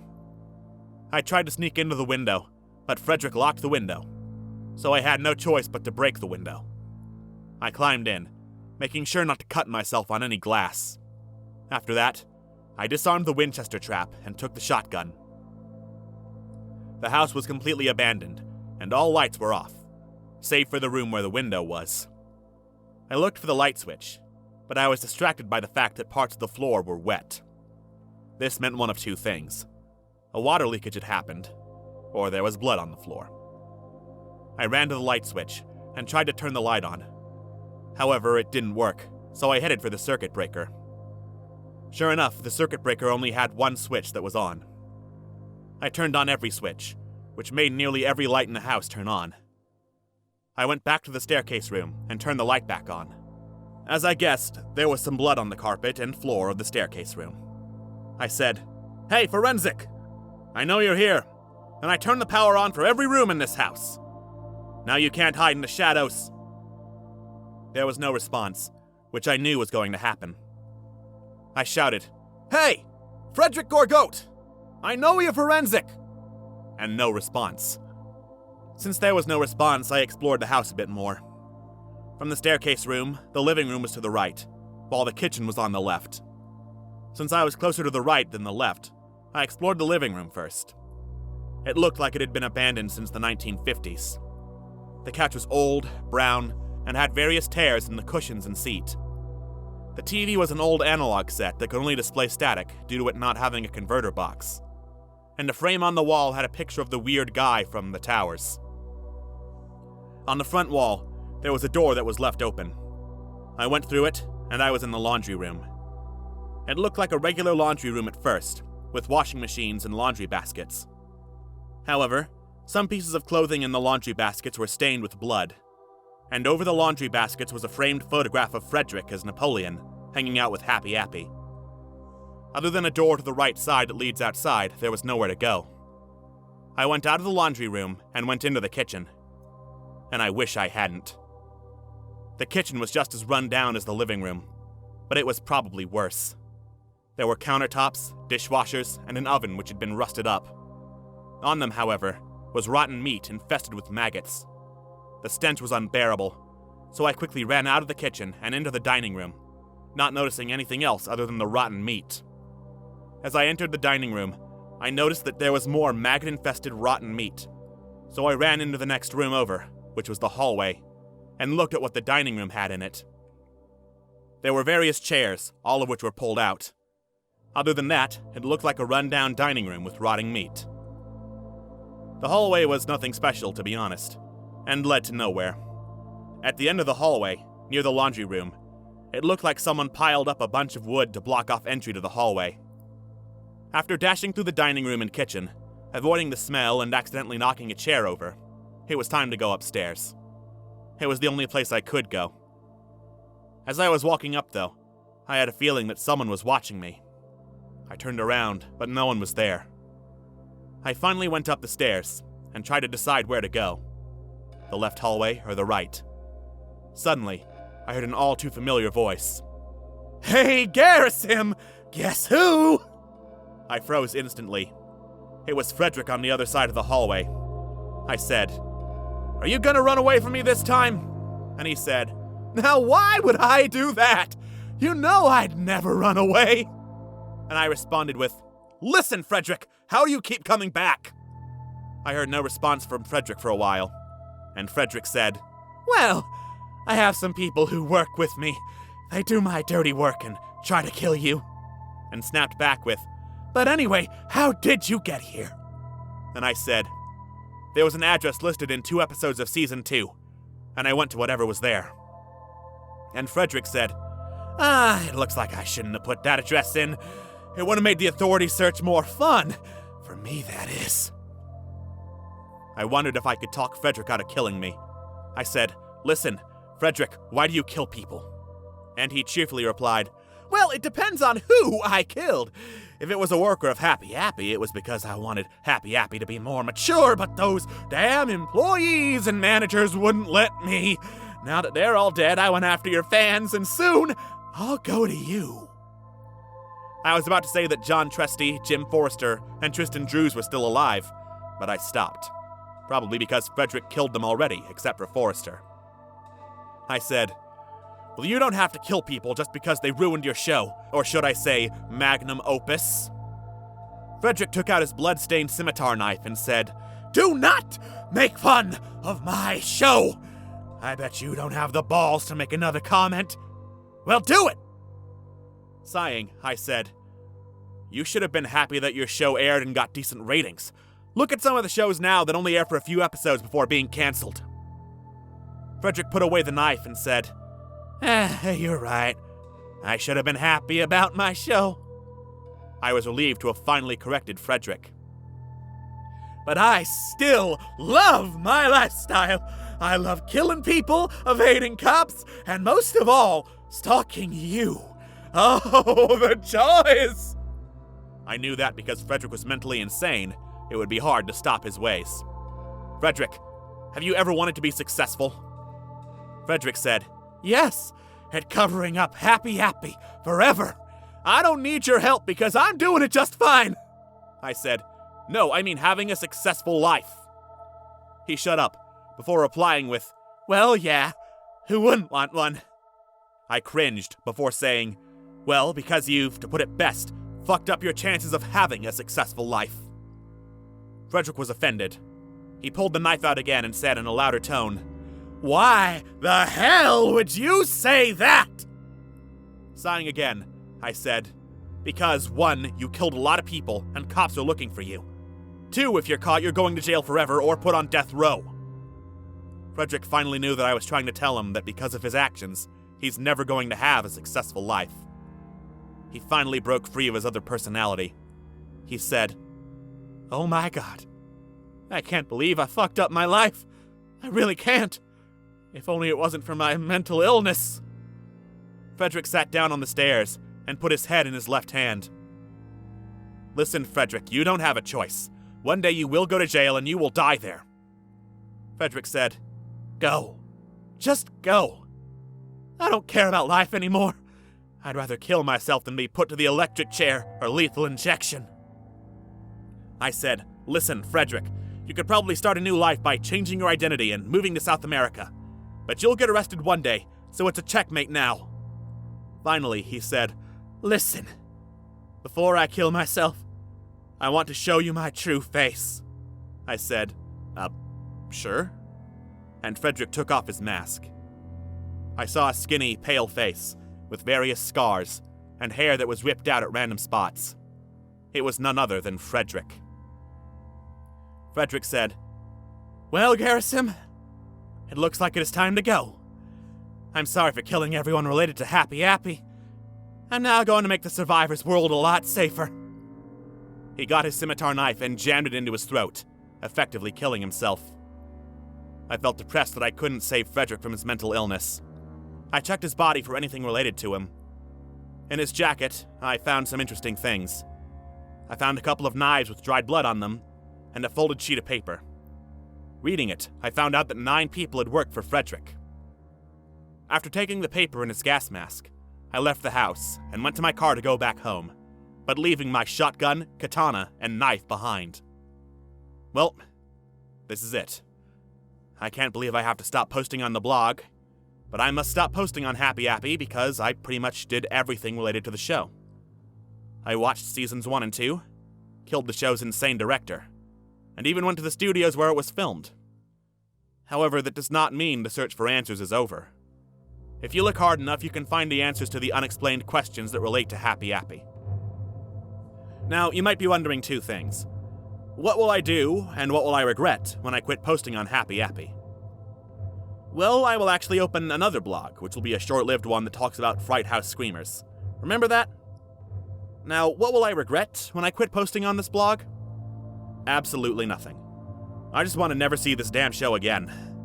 I'm sorry for leaving this blog, but I must part ways for now. See you soon. Gerasim Vasily Yakovlev. P.S. I haven't explained something. How did the episodes get on Noggin? You see, not all of them did. Only a select few aired before the show was cancelled. How the others came about, I don't know. Maybe Frederick, after Happy Appy was cancelled, made new episodes, which were more low budget and gorier. PPS. Here's a question I'm going to answer. Where's the playground? You see, they did film the playground scenes at a real playground in Colorado. The only scenes they filmed in the studio were any scenes other than in the playground. They had 2 vans for Happy. The first was a miniature, and the second was an actual van. After the scene in the Happy Appy movie, they bought a new van. After the part in Happy's Rising with the grenade, a new black one was bought, and that's all I could find out. Second post. Here are the contents of the list I mentioned. There's 10 names, meaning that 4 have either been killed or arrested, 2 have been injured, and 4 have unknown fates. My followers and helpers! John Wilkinson's fate is unknown! Oh no! Blythe Underwood is arrested. Kenny Spooner was killed by Gerasim when he blew his head off. Shane Rogerson is dead. Possible cause of death by structural collapse of studio? Willie Batts is injured. Had his arm chopped off. Dudley Franklin. Nathan Jakeman. He poses me when I tricked Gerasim into thinking I'm a sane employee. He didn't come, however. Fox Garner. Milton Barrett was shot in the stomach while he was with Kenny, but escaped. Mervyn Payton. November 10th, 2011. The man who uploaded the 3 interviews closed his account on YouTube, but he has given me one last interview, which is with Ray Bolia, aka Danny. Ray Bolia? Keep it quick, please. I still have nightmares about what Frederick had done to me. How are you involved with Happy Appy? Well, it all started in a town called Alma, Colorado. I was living there peacefully until one day when I was kidnapped by Frederick. How did this happen? It was 1999, Happy Appy had just been cancelled and all employees were fired. The director, who was charged with the crime, had moved to Alma, where he lived under a new identity. How did you get kidnapped? When I was 7, I was being babysat by my mother's friend. Late in the night, the man kidnapped me without leaving a trace. Where were you taken? I was taken to a house that had the shape of a barn. It had tinted windows, 3 floors, and a cellar. It was also dark blue. There, Frederick filmed more episodes of the sick show. How did you escape Frederick? After filming Happy Rots in Hell at his house, an anonymous person tipped the police, saying that the kidnapper of me, Miranda, Abigail, and some other kids was living in the dark blue house outside of town. So the police broke into his house and saved the 4 of us. Frederick ran away, though, which I find stupid. He needs to be found and killed for what he's done to me. Sorry, I get too carried away. Last question for now. What happened to Frederick? He became a creature known as Forensic. July 15th, 2012. As soon as you've seen this post, you're now either asking this or you're about to comment with something like this. Where the hell have you been? Well, the easiest answer I can say is that I basically decided to stop caring about Happy Appy. There are 2 reasons why. The first is that some members of Frederick's group, to put it in simple terms, are still seeking revenge. The second is that there's nothing left to say about the show anymore. During the time I was gone, I went back to my family in Perm, Russia, and sometime later this month, my younger brother Vladimir is coming to visit. Just a month ago, I got a job, meaning I have even less time to post. Also, during the time that I was gone, only 1 Happy Appy employee died, which is amazing considering that, at the very least, 5 to 7 employees died a year before I began research in 2011. Said employee was Joanne Broop, who you may remember as one of the producers during the real Happy Appy movie. She was actually a post-production editor for the show, but she only worked on Happy's vacation and Nate Needs Help. The interesting thing is how she died. Joanne wasn't killed with a knife or anything Frederick's followers would normally use. She had her head smashed in with a sledgehammer. Thankfully, though, it looks like Frederick's followers have slowed down on killing Happy Appy employees, which is very good. Also, from now on, I'm going to call the people who work with Frederick the followers for consistency reasons. July 17th, 2012. Well, I guess this is the end of this blog. There isn't much I have to say now besides Happy Appy and Frederick Gorgote, and both of those things are dead. Unless something new happens, I'm not going to update this blog any longer. I will still keep it up so everyone can read about what happened. And that, gentle readers, is the actual end of Happy Appy, the True Vision. Oh yeah, there are spin-offs. There's the actual blog about Fright House Screamers, and there's, I think, 3 more stories, counting Fright House Screamers. Combine all the stories together, and it would be the second longest creepypasta of all time. But we are approaching 3 hours here, and we do not have that kind of time. Not even in next Freaky Fettucini. Happy Appy was created to be the worst creepypasta of all time. And while it certainly has better grammar, and I would dare say a more interesting story than a lot of the ones I have read, I believe we should just accept it for what it is and leave it here. Over 7 years after the last blog post of Happy Appy the True Vision, narrated by some asshole on the internet. Thank you all so much for another year of Freaky Fettucini. Hopefully we'll see you next year, but we'll see if LOLpasta gets shut down just like Cholpasta Wiki was. Who knows? Wikia/fandom/whatever they're calling themselves now are fickle bastards. Have a pleasant night, everyone.